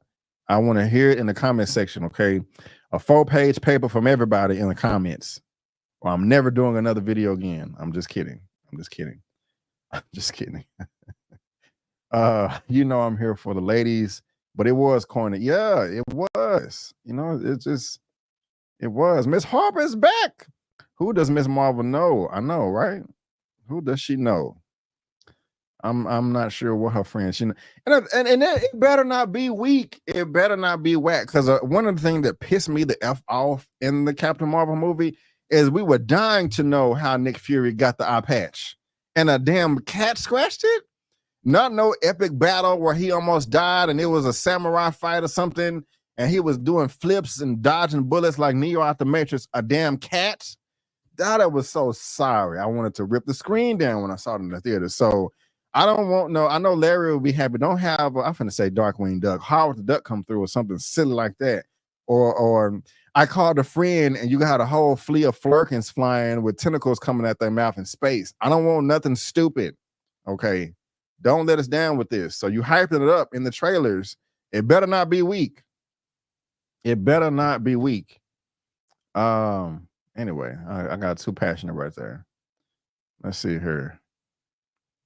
What's up, Darth Wang? Oh, okay. Gotcha. I actually don't like this. I actually don't like segregated films. I like to see men and women work together. Oh yeah, I feel you there. I feel you there. Definitely look for us.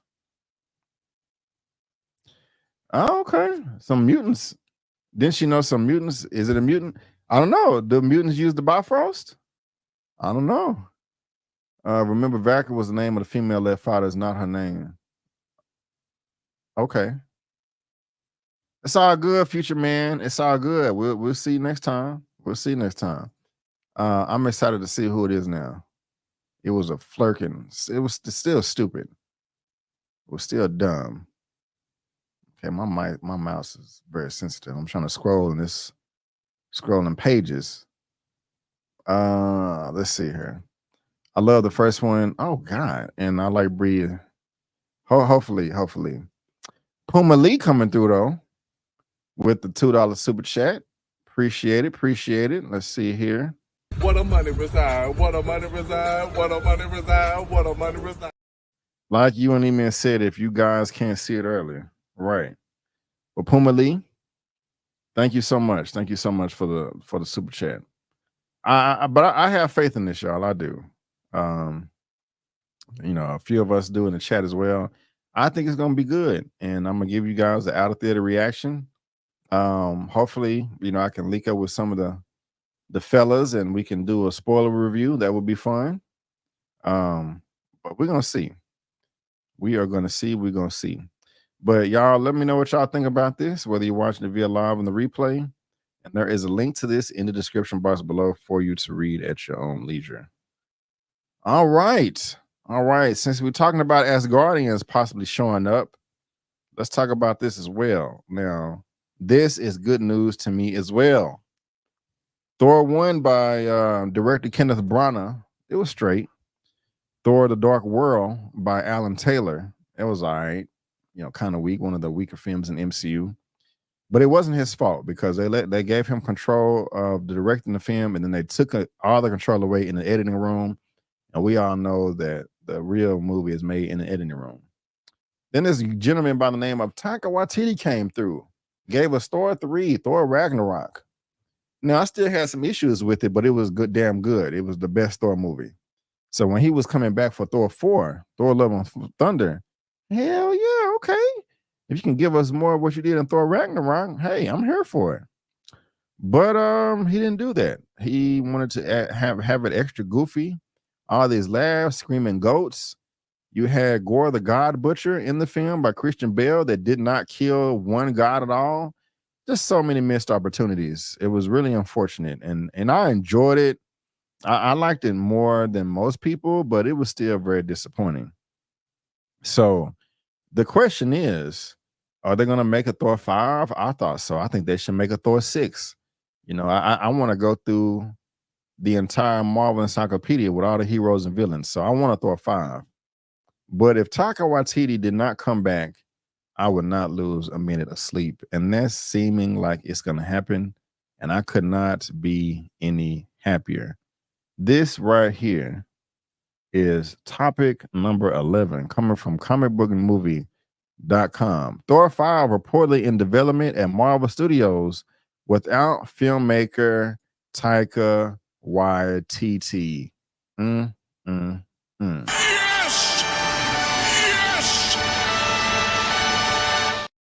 That's how I feel about that. Let's get into this.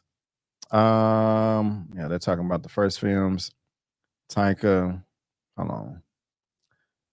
However, Waititi will not return in the hunt. Let me read this first part.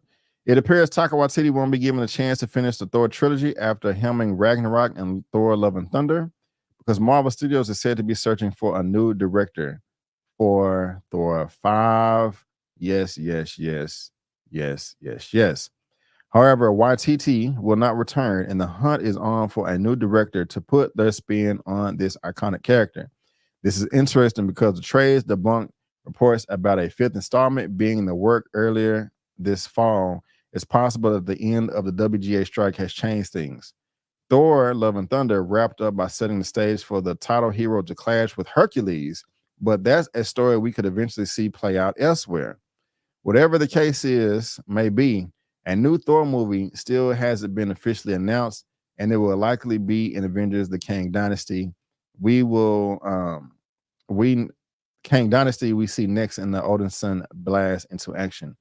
Perhaps Daniel Destin Cretton can reinvent the hero before a new solo adventure follows. I don't want that. Either way, Waititi has recently addressed the complaints about Thor: Love and Thunder's wacky tone by saying some audiences really love the humor part of it. Some audiences really wanted it to be just like the comics. But, you know, I always say, if you want to be exactly like the comics, read the comics. You've got to change things here and there to make it make a film. I disagree with that wholeheartedly right there. It don't have to be, yeah, you can change it up and it don't got to be exactly like the comics, but it don't have to be stupid comedy either. I mean, what does having to be like the comics have to do with having a good villain in the film? Christian Bale was complaining about the movie, like how they shot so many scenes, but how they left him out of it. How they cut those scenes and left him on the cutting room floor. His name was Gore the God Butcher. He didn't murder no gods. We see this big ass. That's what I'm saying, man. Marvel, y'all be tripping on y'all trailers sometime. In the trailers, you had that big ass monster god dead. So I'm seeing that in the trailers, the marketing, like, okay, damn, we got Christian Bale, who is badass. Gore the God Butcher, he got the super sword. He going around killing gods. He gonna kill this big old thing. I cannot wait to see it in the movie. But we didn't see it in the movie. Thor just shows up and he's dead over there rotten.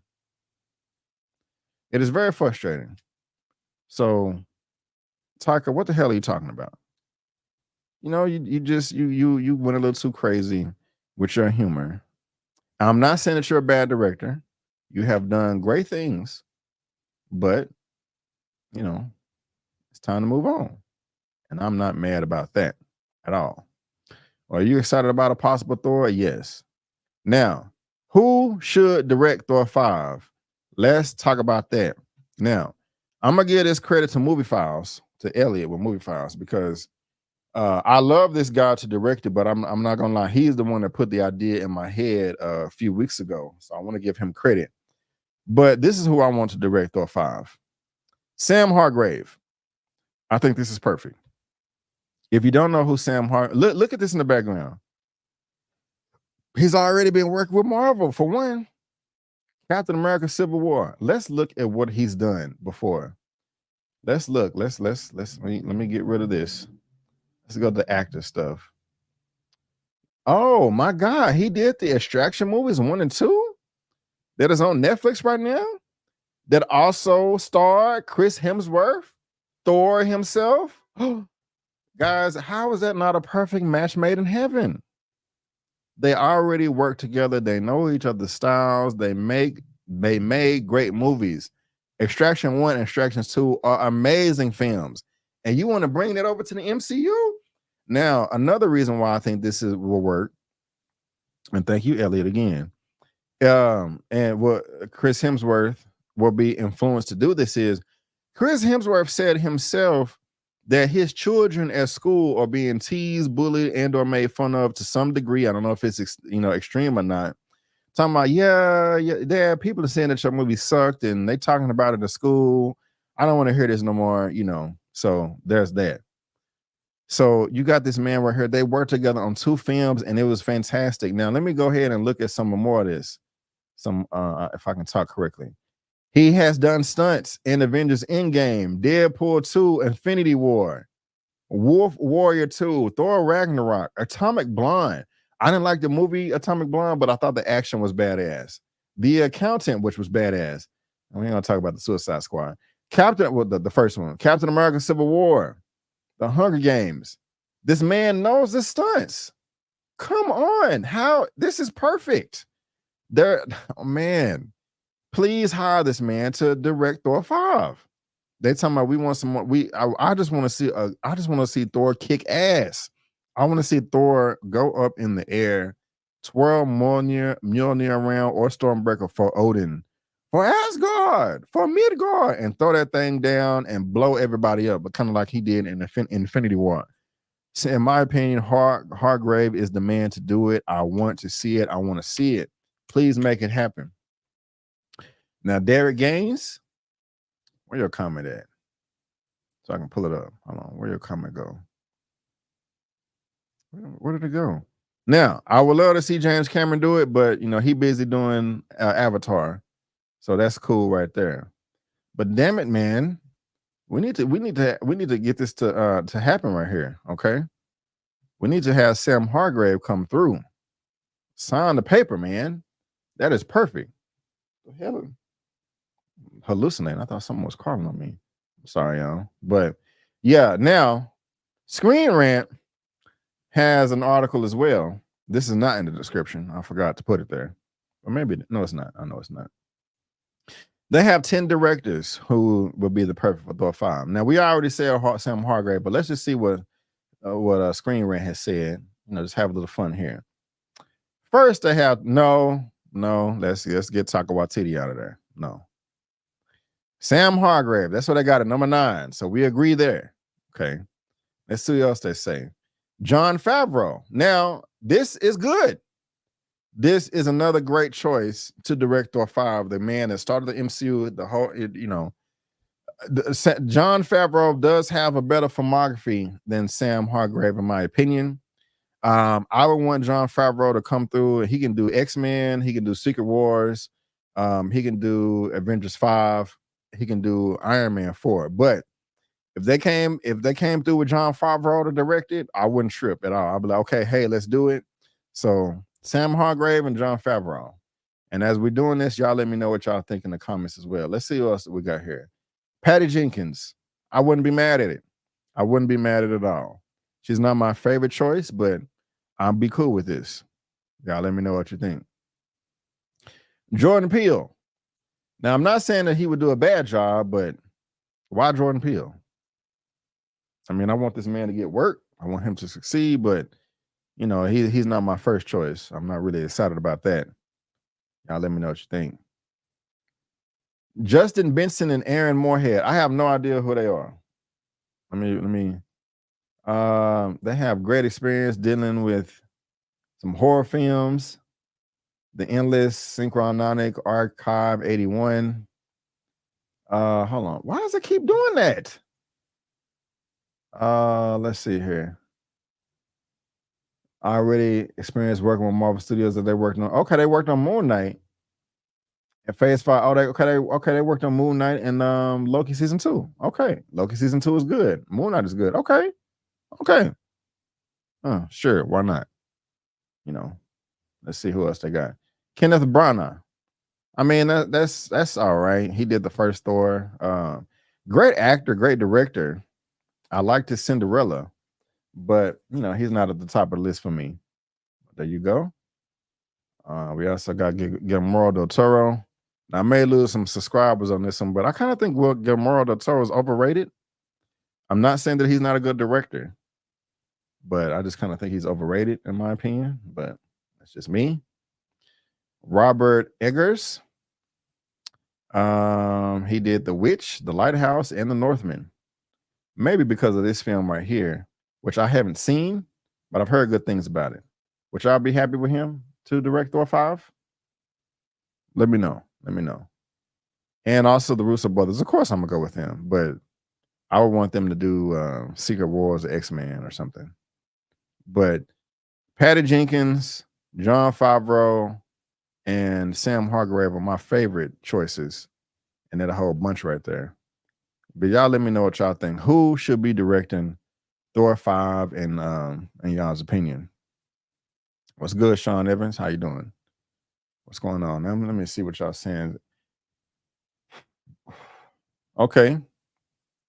Andre Kravchuk directed Viking. Okay. Gotcha. What about the boys showrunner, Eric Kripke? I don't know him since I don't watch The Boys. Northman was good. Favreau would be great, but I want him to stay with my beloved Star Wars. Kathleen Kennedy is holding him back, but I doubt she'll get a new contract. Yeah, hopefully she can, stay away from him and his writing skills and development with Star Wars. But I don't know. Mara Sharice, yes, Extraction is good. Extraction is great. So yeah, he would be a good match. I know you're talking about Sam Hargrave. So yeah, man, I want Sam Hargrave to do it strictly because of Extraction, and they worked together before. But you guys let me know what you think. JoJo coming with the jokes. You think I should direct it? I'm flattered, JoJo. Thank you so much. Appreciate you coming through. But yeah, guys, y'all let me know what y'all think about this. Link is in the description. Let me know what you think, again, whether you're watching via live or in the replay, because I'm dying to know. All right, we got 2 topics left, guys. 2 topics left. I am excited about this as well. I think this is great news. Of course, we are sticking with the Marvels, with Marvel. Let's see, we're gonna go with this background. Which one looks better? I think we're gonna go with this one right here. Or we're gonna go with number 1 or number 2. Number 2 and number 1. Topic number 12, coming from the Hollywood Reporter. They have the exclusive, guys. Daredevil TV series lands new showrunner. All right, let's get it. We found out that they was scrapping everything, and they got some showrunners now. Marvel Studios' Daredevil television series has a new creative team. Dario Scardapane, whose recent credits include Tom Clancy's Jack Ryan, as well as Netflix and Marvel show The Punisher, has been tapped to act as a new showrunner for the series, which is in the midst of a creative overhaul. Additionally, the co-directing team behind the indie genre thrillers who are coming off directing episodes of Loki Season 2 have been hired to helm the remaining episodes that will constitute the first season on Disney+. Daredevil Born Again was in mid-production in New York when the writers-actor strike forced it to pause, which is a good thing because that gave Kevin Feige a chance to look at the script, to look at the dailies, to look at the shot like, this is not working out.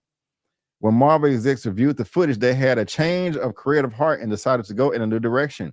The show is being spearheaded by Chris Ord and Matt Corman, who were acting as head writers but have since departed. Daredevil is one of Marvel's longest-running creations and previously headlined a successful 3 seasons on Netflix in the mid-2010s, featuring Charlie Cox as Matt Murdock, a blonde lawyer turned superhero. We all know that. Let me see here. The series, as well as a spinoff of The Punisher, was known for its action and gritty violence. Marvel decided it wanted to harken back to the tone of the first series. All right. Something got in my eye. Marvel will keep some scenes and episodes that have already been shot, though other serialized elements will be injected. Scardapane will write the new episodes and new scenes, incorporating what was already shot. Now, they were in mid-production. This is 18 episodes. I don't know how many they shot, but mid-production, maybe that means that I don't think it's linear like that. Any expert can let me know in the comment section. But do you think that they should scrap the whole thing and start over from the beginning? Or do you think that they should just do what they're doing right here and start where they left off, keep what they shot and continue on? If it was up to me, I mean, it's much easier said than done, because things are expensive. I would scrap the whole thing and start over. Like JoJo said, yes, me and JoJo actually agree. I would start over. But I know that's hella expensive. But let's keep going. Marvel will keep some scenes, like I said. Benson and Moorhead will direct the new episodes to bring the first season to a close. It is unclear how many episodes it will encompass. Corman and Orky will become executive producers. Let me see here. Now, I had this on here that this is the Punisher. Hold on, let me see here. It's a lot of people. Because I thought that I'm getting ahead of myself. Let me go back to the article. The hiring of a showrunner is part of Marvel's larger overhaul on how it makes television series. The company's previously made shows much like it made movies. Benson and Moorhead had a breakthrough with cult and festival circuit hits The Endless Spring and Cyclonic. They sometimes do all the heavy lifting on their movies. Hold on, am I tripping?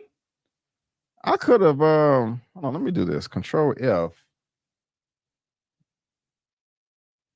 Okay. Returning to NBC, Scardapane served as showrunner on the Katherine Heigl, Alfred Woodard political drama State of Affairs before moving into streaming television, serving as writer and executive producer's Punisher. I was about to say, I kind of thought these news writers had to do something with the Punisher. I was like, where is it at? So that's why I had that pulled up right there. Because to be honest with you guys, sometimes I don't read these articles because I like to be surprised while I'm reading it, so y'all can get a more thorough reaction. But in the scheme of it all, We have new showrunners, these gentlemen right here, and I'm happy about it. I really am. This is dope. You cannot mess up Daredevil. Daredevil is too cool of a character to me to butcher, to mess up, and we just cannot have that at all. We cannot have that at all. So I'm very, very happy about this. If they have been a part of any of those other Netflix shows as well, hey, bring it, because those things was fire as hell. So you guys let me know what you think about this below. If it makes you happy, if it makes you sad, or if you don't give a damn at all. Let me know in that comment section below. Yes, new start. They can keep the trash. I mean, they can't keep the trash. Excuse me, I'm sorry. I hear you, Sean. I hear you. Disney has cash. Well, yeah, we definitely don't need another Secret Invasion. I came a little late. Did Brandon review Loki episode 4 yet? Nope, that's next. And guys, remember, I go in order. Everything is in the description. Just a friendly FYI. So, yeah, you guys let me know what y'all think about this. Link is in the description. Again, whether you're watching live or the replay, I need a 5-page paper on your thoughts. Sean Evans, again, I want to thank you so much doing the show right here. You sent me a $12 cash app. Thank you so much. Thank you so much. You're paying for my dinner, sir. You're paying for my dinner. Thank you, thank you, thank you. I really, really, really do appreciate it. Thank you so much. Thank you so much. $12 cash app. That's what's up right there. All right. So, as Bruce was saying, did I review Loki season 2, episode 4 yet? And I have not. So let's go ahead and do that right now for the last topic of the day. Talking about this Loki season 4. I wasn't able to do it Thursday right afterwards because my computer was acting the ass. But my goodness gracious, y'all. Now, this is going to contain spoilers, okay? If you have not seen Loki season 2, episode 4, I am going to spoil it up, down, left, right, in, and out as if you've already seen it. That is your warning. But I'm pretty sure y'all have seen it if you're watching a superhero comic book show. And this came out a couple of days ago. But like I was about to say, my goodness gracious, y'all, what an episode. That was easily the best episode of the season so far. And man, I am happy. What is going to happen? Now, initially, when I saw Victor Timely in episode 3, I really didn't like him. He rubbed me the wrong way. His attitude, his personality kind of got on my nerve. And I remember saying that in my recap when I was watching it, when I was telling you guys that, like, you know, hey, he just really didn't work out for me. I really didn't like it.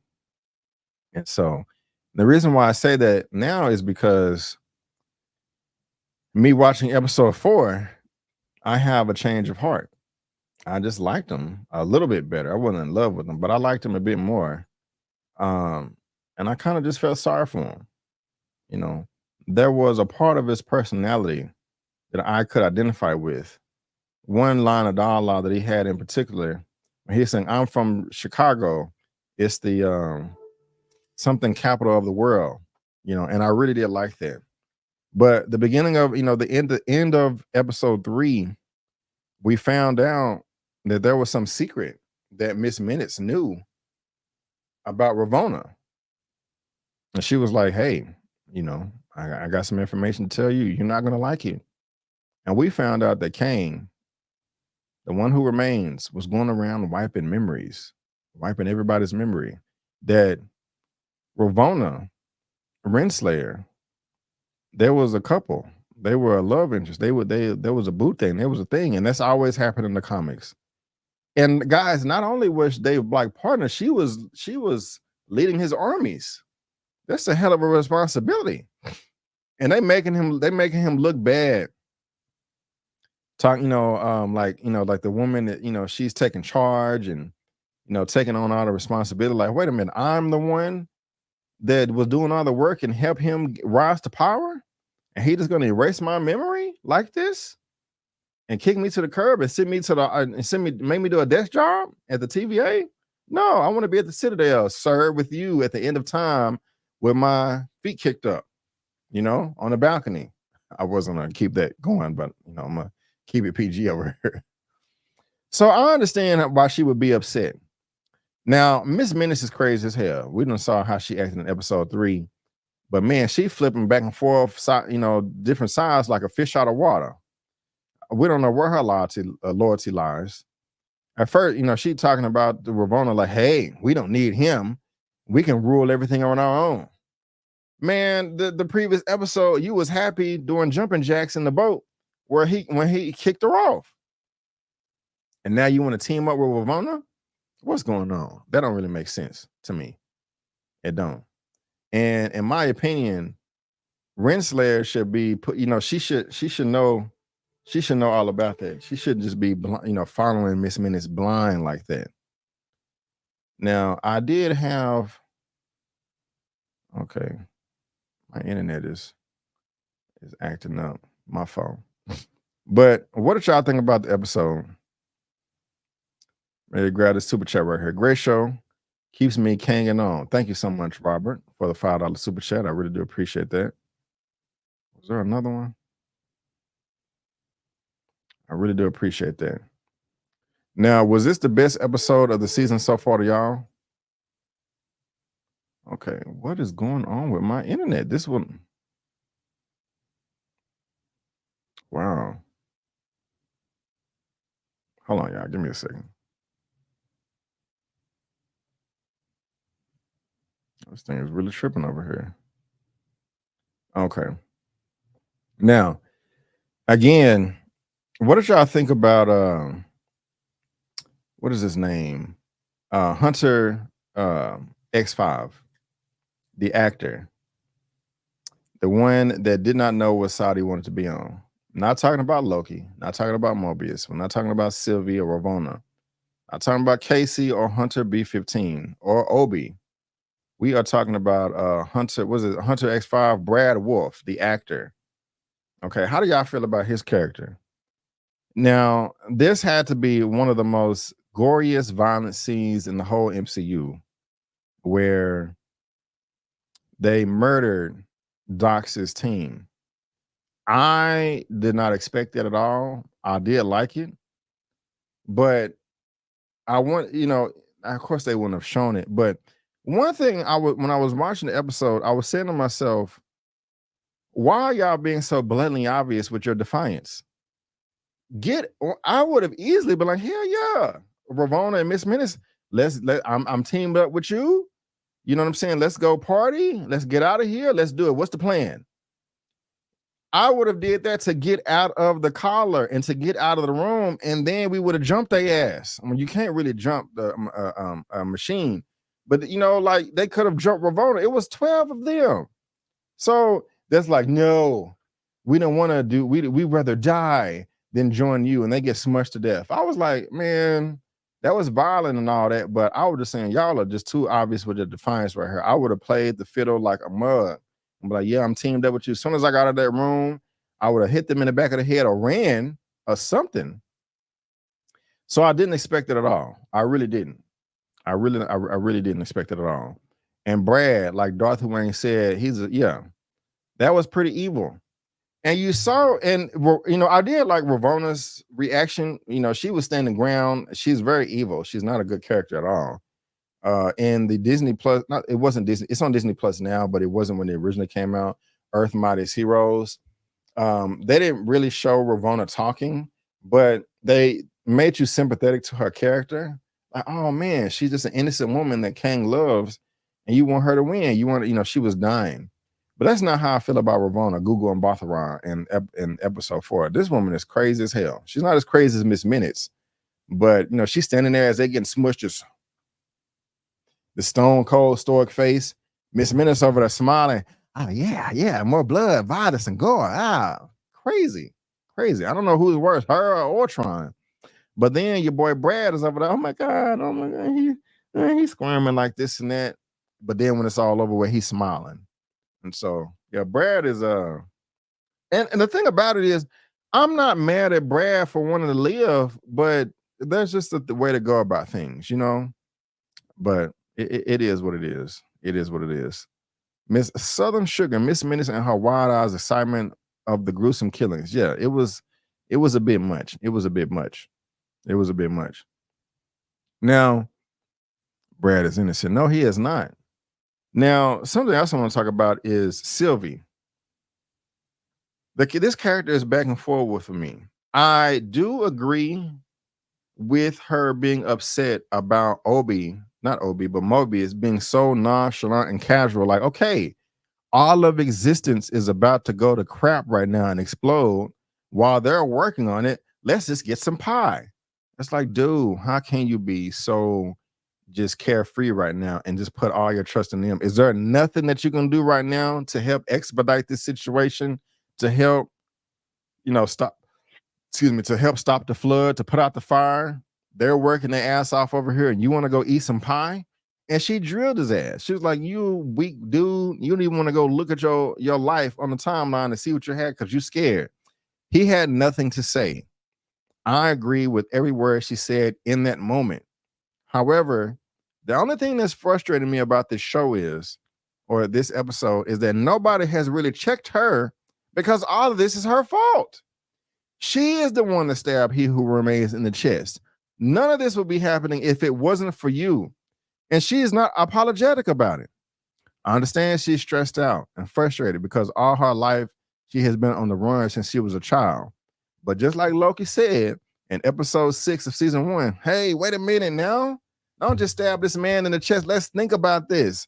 I'm not saying that what you want to do is wrong. I agree with you. But let's think about this. Let's actually see let's go through all the options and see what's going to happen. We can either kill him and let everything blow up in our face, or we can have control over time ourselves, because that's what he offered. So he was like, hey, ruling over everything, it's an old man's game, and I'm been living for a long time. Loki and them have too, but not as long as him.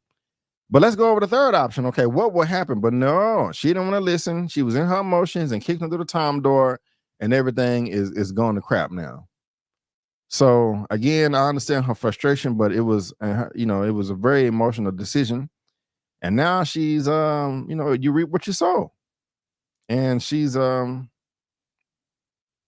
complaining about it. And I didn't like that. I didn't like that at all. It really grind my gears, So, are y'all team Sylvie over here? Let me know. Now, I sometimes get the word geek and nerd mixed up. Had somebody I knew recently was breaking it down for me a couple of weeks ago, like the difference between a nerd and a geek. And I was like, oh, I thought it was the other way around. So that was an eye opener for me. But I do like geeky, nerdy moments. So when you had Ouroboros, OB, and Victor Timely meeting each other, like, oh my God, I learned all this stuff from you, and then you learned it from me. And they're having a little bromance, trying to get each other's John Hancock signature autograph. I really did like that. That was dope. I don't know. It's just when people are unapologetically passionate about their interests, it really puts a smile on my face. And not care what anybody thinks, and can be entertained and in their own company. That is OB, that is Ouroboros, that is Victor Timely. And so when you see those two characters coming together like that, it's dope as hell to me. It really is. So that was really funny. They had their the model, and he actually had enough time to put on there that it was not to scale, but he was like, this is not to scale. And so I got a nice laugh out of that too. I did. So that was dope. Apparently Ouroboros, he was like, it's the snake eating his tail. That's what that means. And I'm not going to sound like I knew that when I was 6 years old. I just, that was just brought to my attention recently, Now, we also have Hunter B15 working with the other actress that has some type of seniority in the TVA. She's disabled. She's in the wheelchair. I don't know the actress's name, but they were having a conversation about how to move forward with the TVA. I'm entertained, but what choices do they have? Either they're going to branch people or they're not going to branch people. I am not 100% on board right now with Hunter B15 because she's like, those are lives. But unless I am misunderstanding how it works, is those lives that Dox's team tried to bomb in episode 3, they were only in existence for a short amount of time. Now, they may have the mindset or consciousness that they've been around forever, but they were just brought into existence once Sylvie murdered He Who Remains at the end of season 1. So I am not as sympathetic or empathetic as Hunter B15 as, oh my God, we're killing trillions of people. And you know what? I'm getting really frustrated with people saying killing billions. Guys, these are all timelines. There's trillions of people. It's probably quadrillions if that many, but I don't know. That's getting up there in the numbers. Now, y'all let me know if y'all was entertained by this or not, or annoyed. When Victor Tomley first got to the TVA, he was so fascinated about this and that, walking down the hallways and the corridors, like, ooh, what is this? What is that?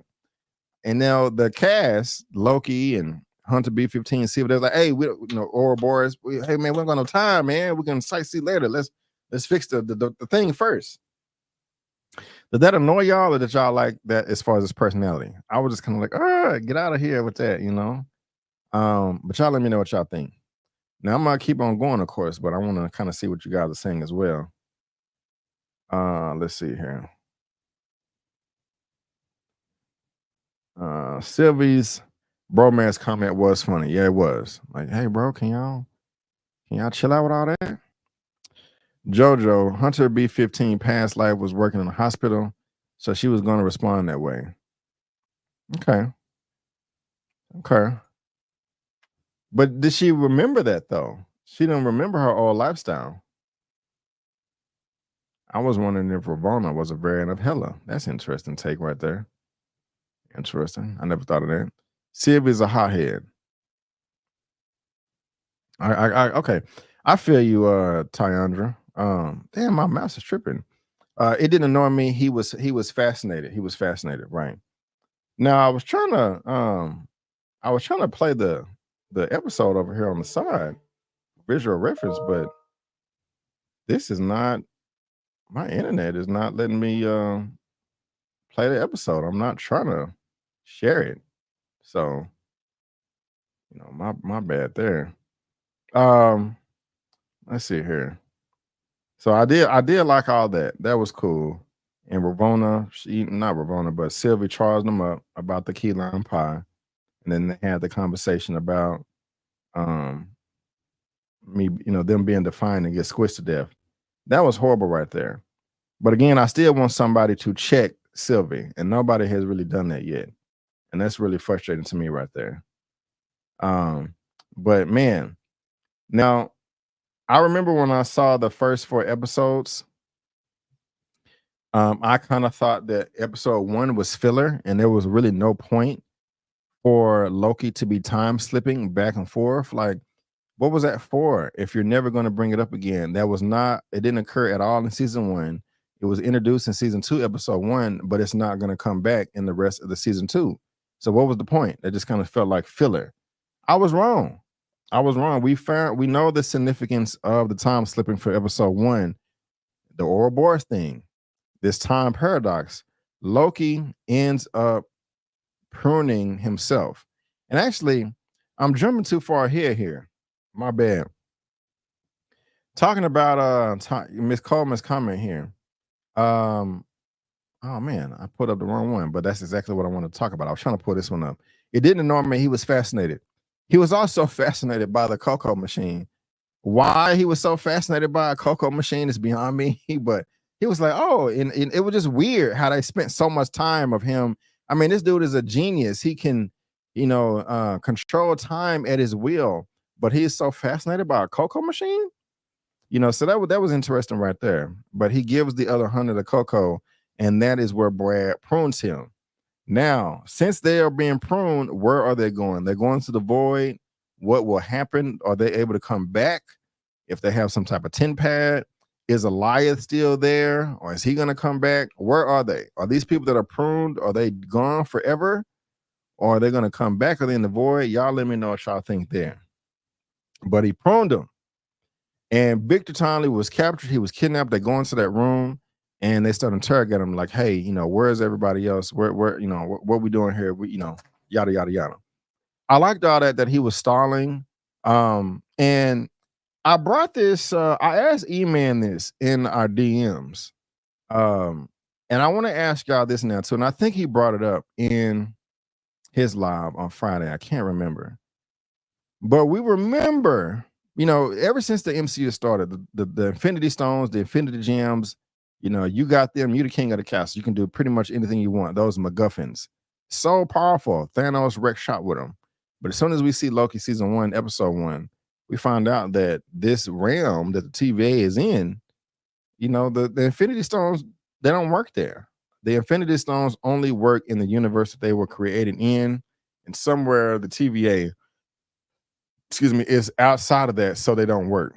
You know, they're paperweights, and it just really messed up Loki's head. Like, damn, this is crazy.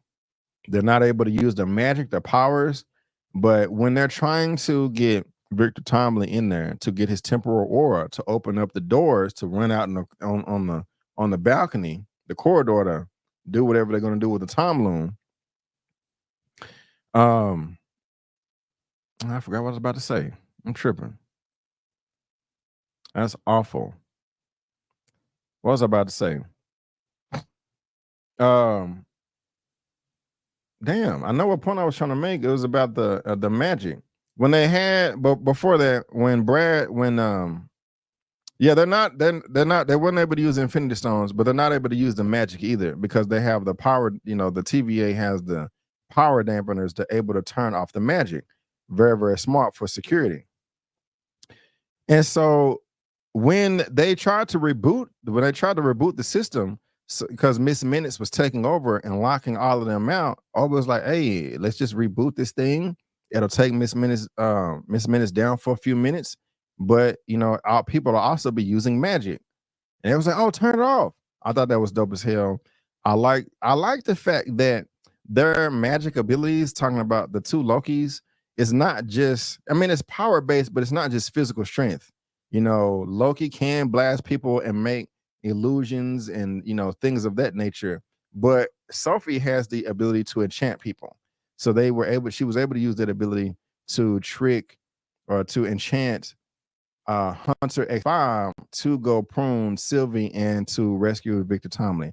I thought that was amazing, and I did not expect for Ravonna to get pruned like that. I thought she was going to be a character that was going to last to the end of the season because she's a good character. She's a good evil character, and I like her. So that was interesting to me.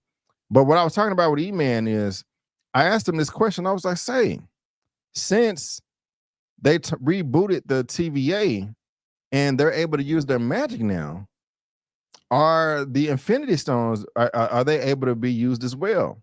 Now, I didn't think about this at the time I asked him, but his reply was no, because they're not magic, which is true, but they still may not work, because if the rules from the comic supplies in the MCU, those stones will only work in the universe that they was created in, and that's not necessarily the case in the TVA. So I kind of want to pose that question to you guys. We saw that Sylvie and Loki were able to use their magic, but were they able to, I mean, do you think the Infinity Stones will still work? I don't think they're going to come into play in these last 4 episodes, but, you know, just to have fun and to speculate, that's just something that I was really thinking about. And I kind of want to hear y'all's thoughts too. So let me know in that comment section below what y'all thought about that. But we're coming up at the end of the episode here, and your boy Victor Timely puts on his suit and he tries to run out there, and that time aura radiation has oh no, I'm tripping, backing up. Loki prunes himself. That is just so weird to me how that works with time in this paradox. It's like, if he didn't do it, he wouldn't have existed. And it's like the future Loki pruned the past Loki, that time slipped to the future. But it's like he knew that he had to do it. But how did he know that he had to do it? Because he wasn't there to begin with, unless unless he's there. It's so bizarre. This Ouroboros snake eating his tail thing, this paradox on which comes first. Like, that's just really wild to me. And they really got to be careful with the writing, because they could really mess this up and write themselves in the corner. And we will definitely need a reboot. But so far, so good. But man, that was I like that. I was like, okay, yeah, I was wrong, Brandon. Season 2, episode 1. This was not a pointless filler. That was absolutely necessary. And just the fact that time it's not linear on the TVA, and the TVA is interesting to me too. But I did like that. Now, something that I did not like about this part is the telephone ringing, because that's been a cliffhanger since episode 1. Who is calling on the phone? But then as soon as it picks it up, it's Ouroboros. Or be like, hey, where you guys at? How did he even know that they were right there to begin with? You know, he didn't call them on a cell phone. He called them on a sitting phone that was right there, a house phone. You know, so I don't know. I don't know. TJC, I was thinking about that myself. 1 second. But yeah, that telephone thing was silly. But Loki proning himself so that his future self can go back to the past self so that he can exist where he is right there. It's just wild. It's just wild to me. But y'all, what was more wild was Victor Timely dying. What? I mean, he went spaghetti level 9,000, man. In more ways than one. I was like, oh shoot. What's about to happen now? I did not expect this. I did not see this. This is crazy. I did not expect it. I didn't. But I was so happy it happened, because I am tired. And it's not like the MCU is predictable, but I want to be surprised. I want to have these moments like I had watching this the first time, and just saying, oh my God, did they really just kill this guy? And besides me watching it, y'all, I have watched so many reaction videos since Thursday night, just seeing everybody else react to it too. And I've had such a great time in that scene right there. Everybody's like, oh, they killed him. What? Oh shit. Oh. I can't wait till episode 5 come out. What's gonna happen next? I've had such a great time these past 48 hours. I mean, this has been a really, really entertaining. You know, it is. Is Loki the best Disney Plus show? Is it? And then, guys, not only that, after that, they don't know what's going on. The freaking temporal loom blows up in their face. Now, this could mean of course, it's not going to be the end of existence, because we got more of the MCU, but we don't know that.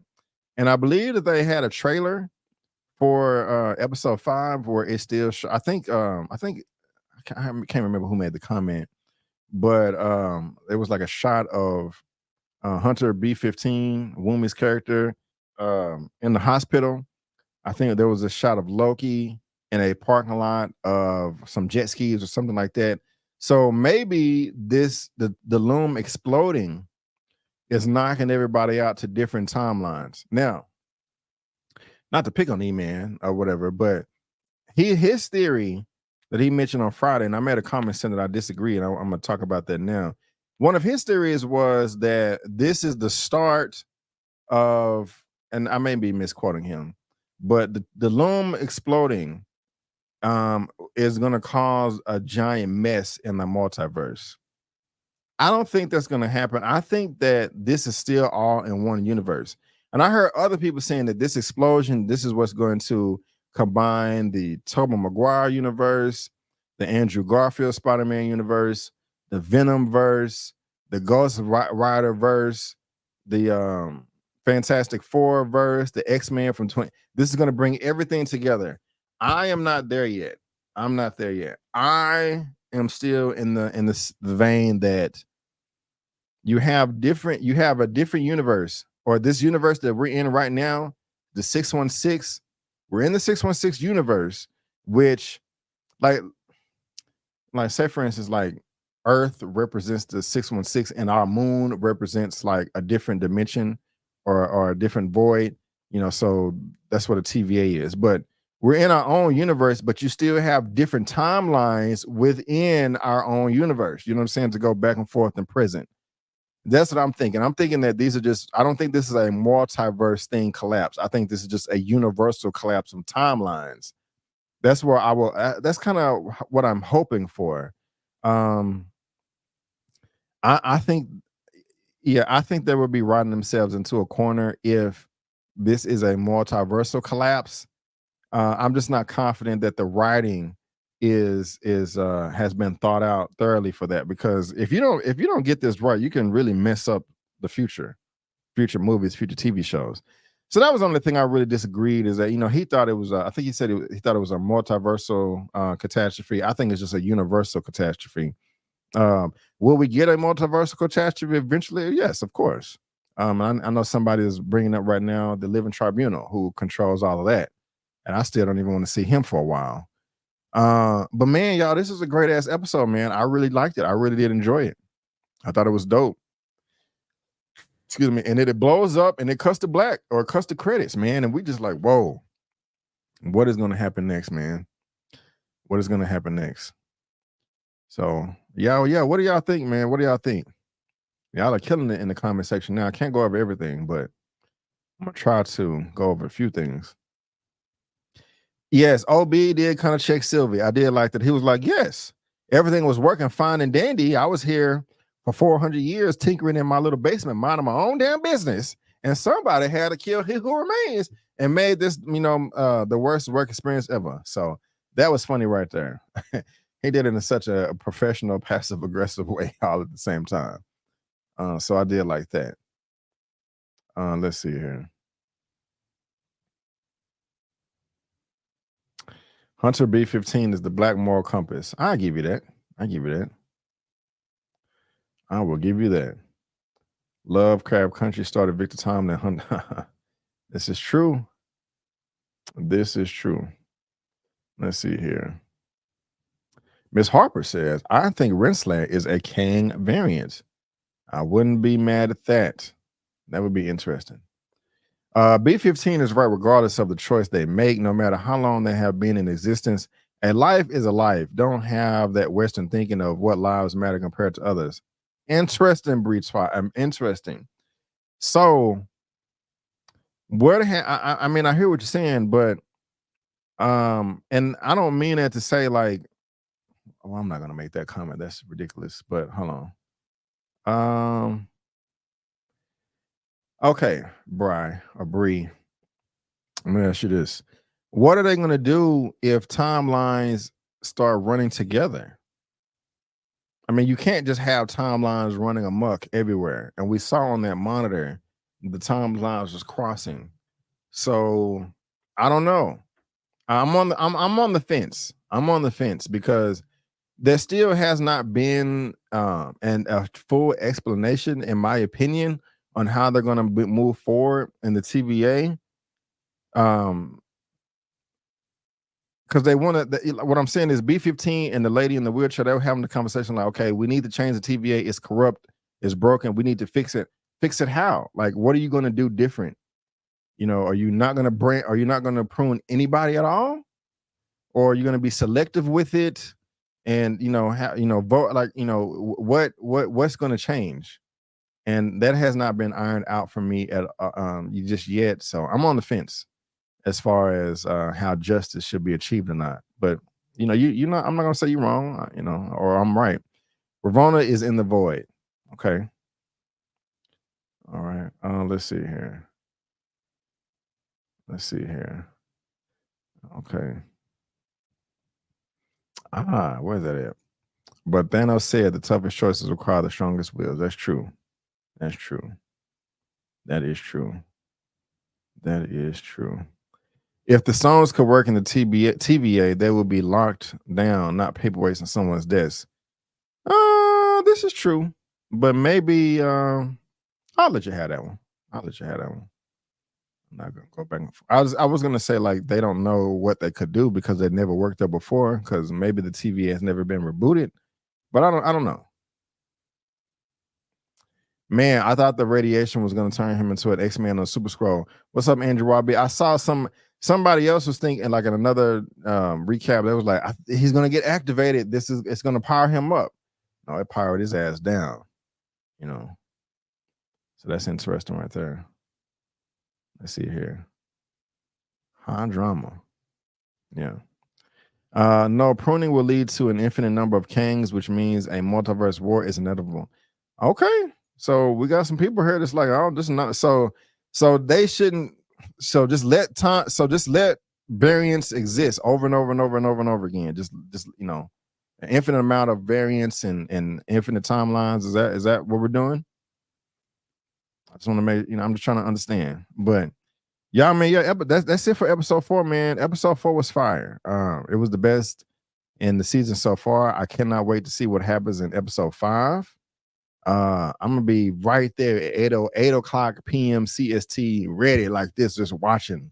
You know, I may watch it twice before I go live. I don't know, but I got my computer back. I'm definitely gonna be here for episode 5. So it's going down, y'all. Thursday, episode 5, 8 p.m. or 9 p.m. CST. After it airs, we're gonna be going live and reacting, and it's going to be freaking fantastic. So you guys let me know what y'all think about my commentary and also the episode yourself. But yeah, guys, that is gonna wrap it up for Loki season 2, episode 4, titled "The Heart of the TVA." TVA's loom nears catastrophic failure, but Loki, Mobius, and Sophie have who remains Variant, who is dead.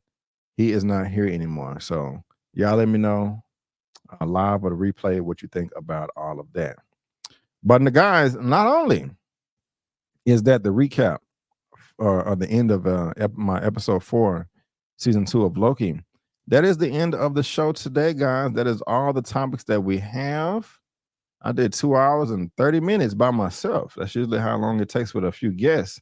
But we had a lot to talk about today. I had to get through all these topics because I missed last week, and I'm so sorry. And I'm trying not to miss anymore. And again, guys, you know, Moving News Roundup show is coming back if you guys still like that show. But guys, thank y'all so much for tuning in. I really do appreciate it. Thank you so much. I haven't uploaded any audio, video, audio only versions of the show in a while. But if you guys want me to start doing that again, I'm on all of these platforms right here. Just let me know. And the only movie review that I have out so far is Killers of the Flower Moon. So y'all want to check that out. I had zero interest in doing Five Nights at Freddy's, but I didn't have a computer anyway to edit. But I'm back on now. As far as everything else is concerned, again, this week I will be giving you episode 9 of Power of the season 2 of book 4 of Force with Tommy, and Invincible season 2 starts as well this week. And so I'm gonna be covering that as well. Of course, it has to do with comic book stuff too. Also, I think I get another super. No, I didn't. Okay. All right. But let's see here. Did I cover everything? Make sure there's no good comments. But guys, I really do appreciate you all coming through. Share the video, subscribe if this is your first time here. But guys, again, I just want to thank y'all so much for tuning in. And before you go, don't forget that I'm B. Avery. That's just my opinion. Peace out. And I'll see you all next time.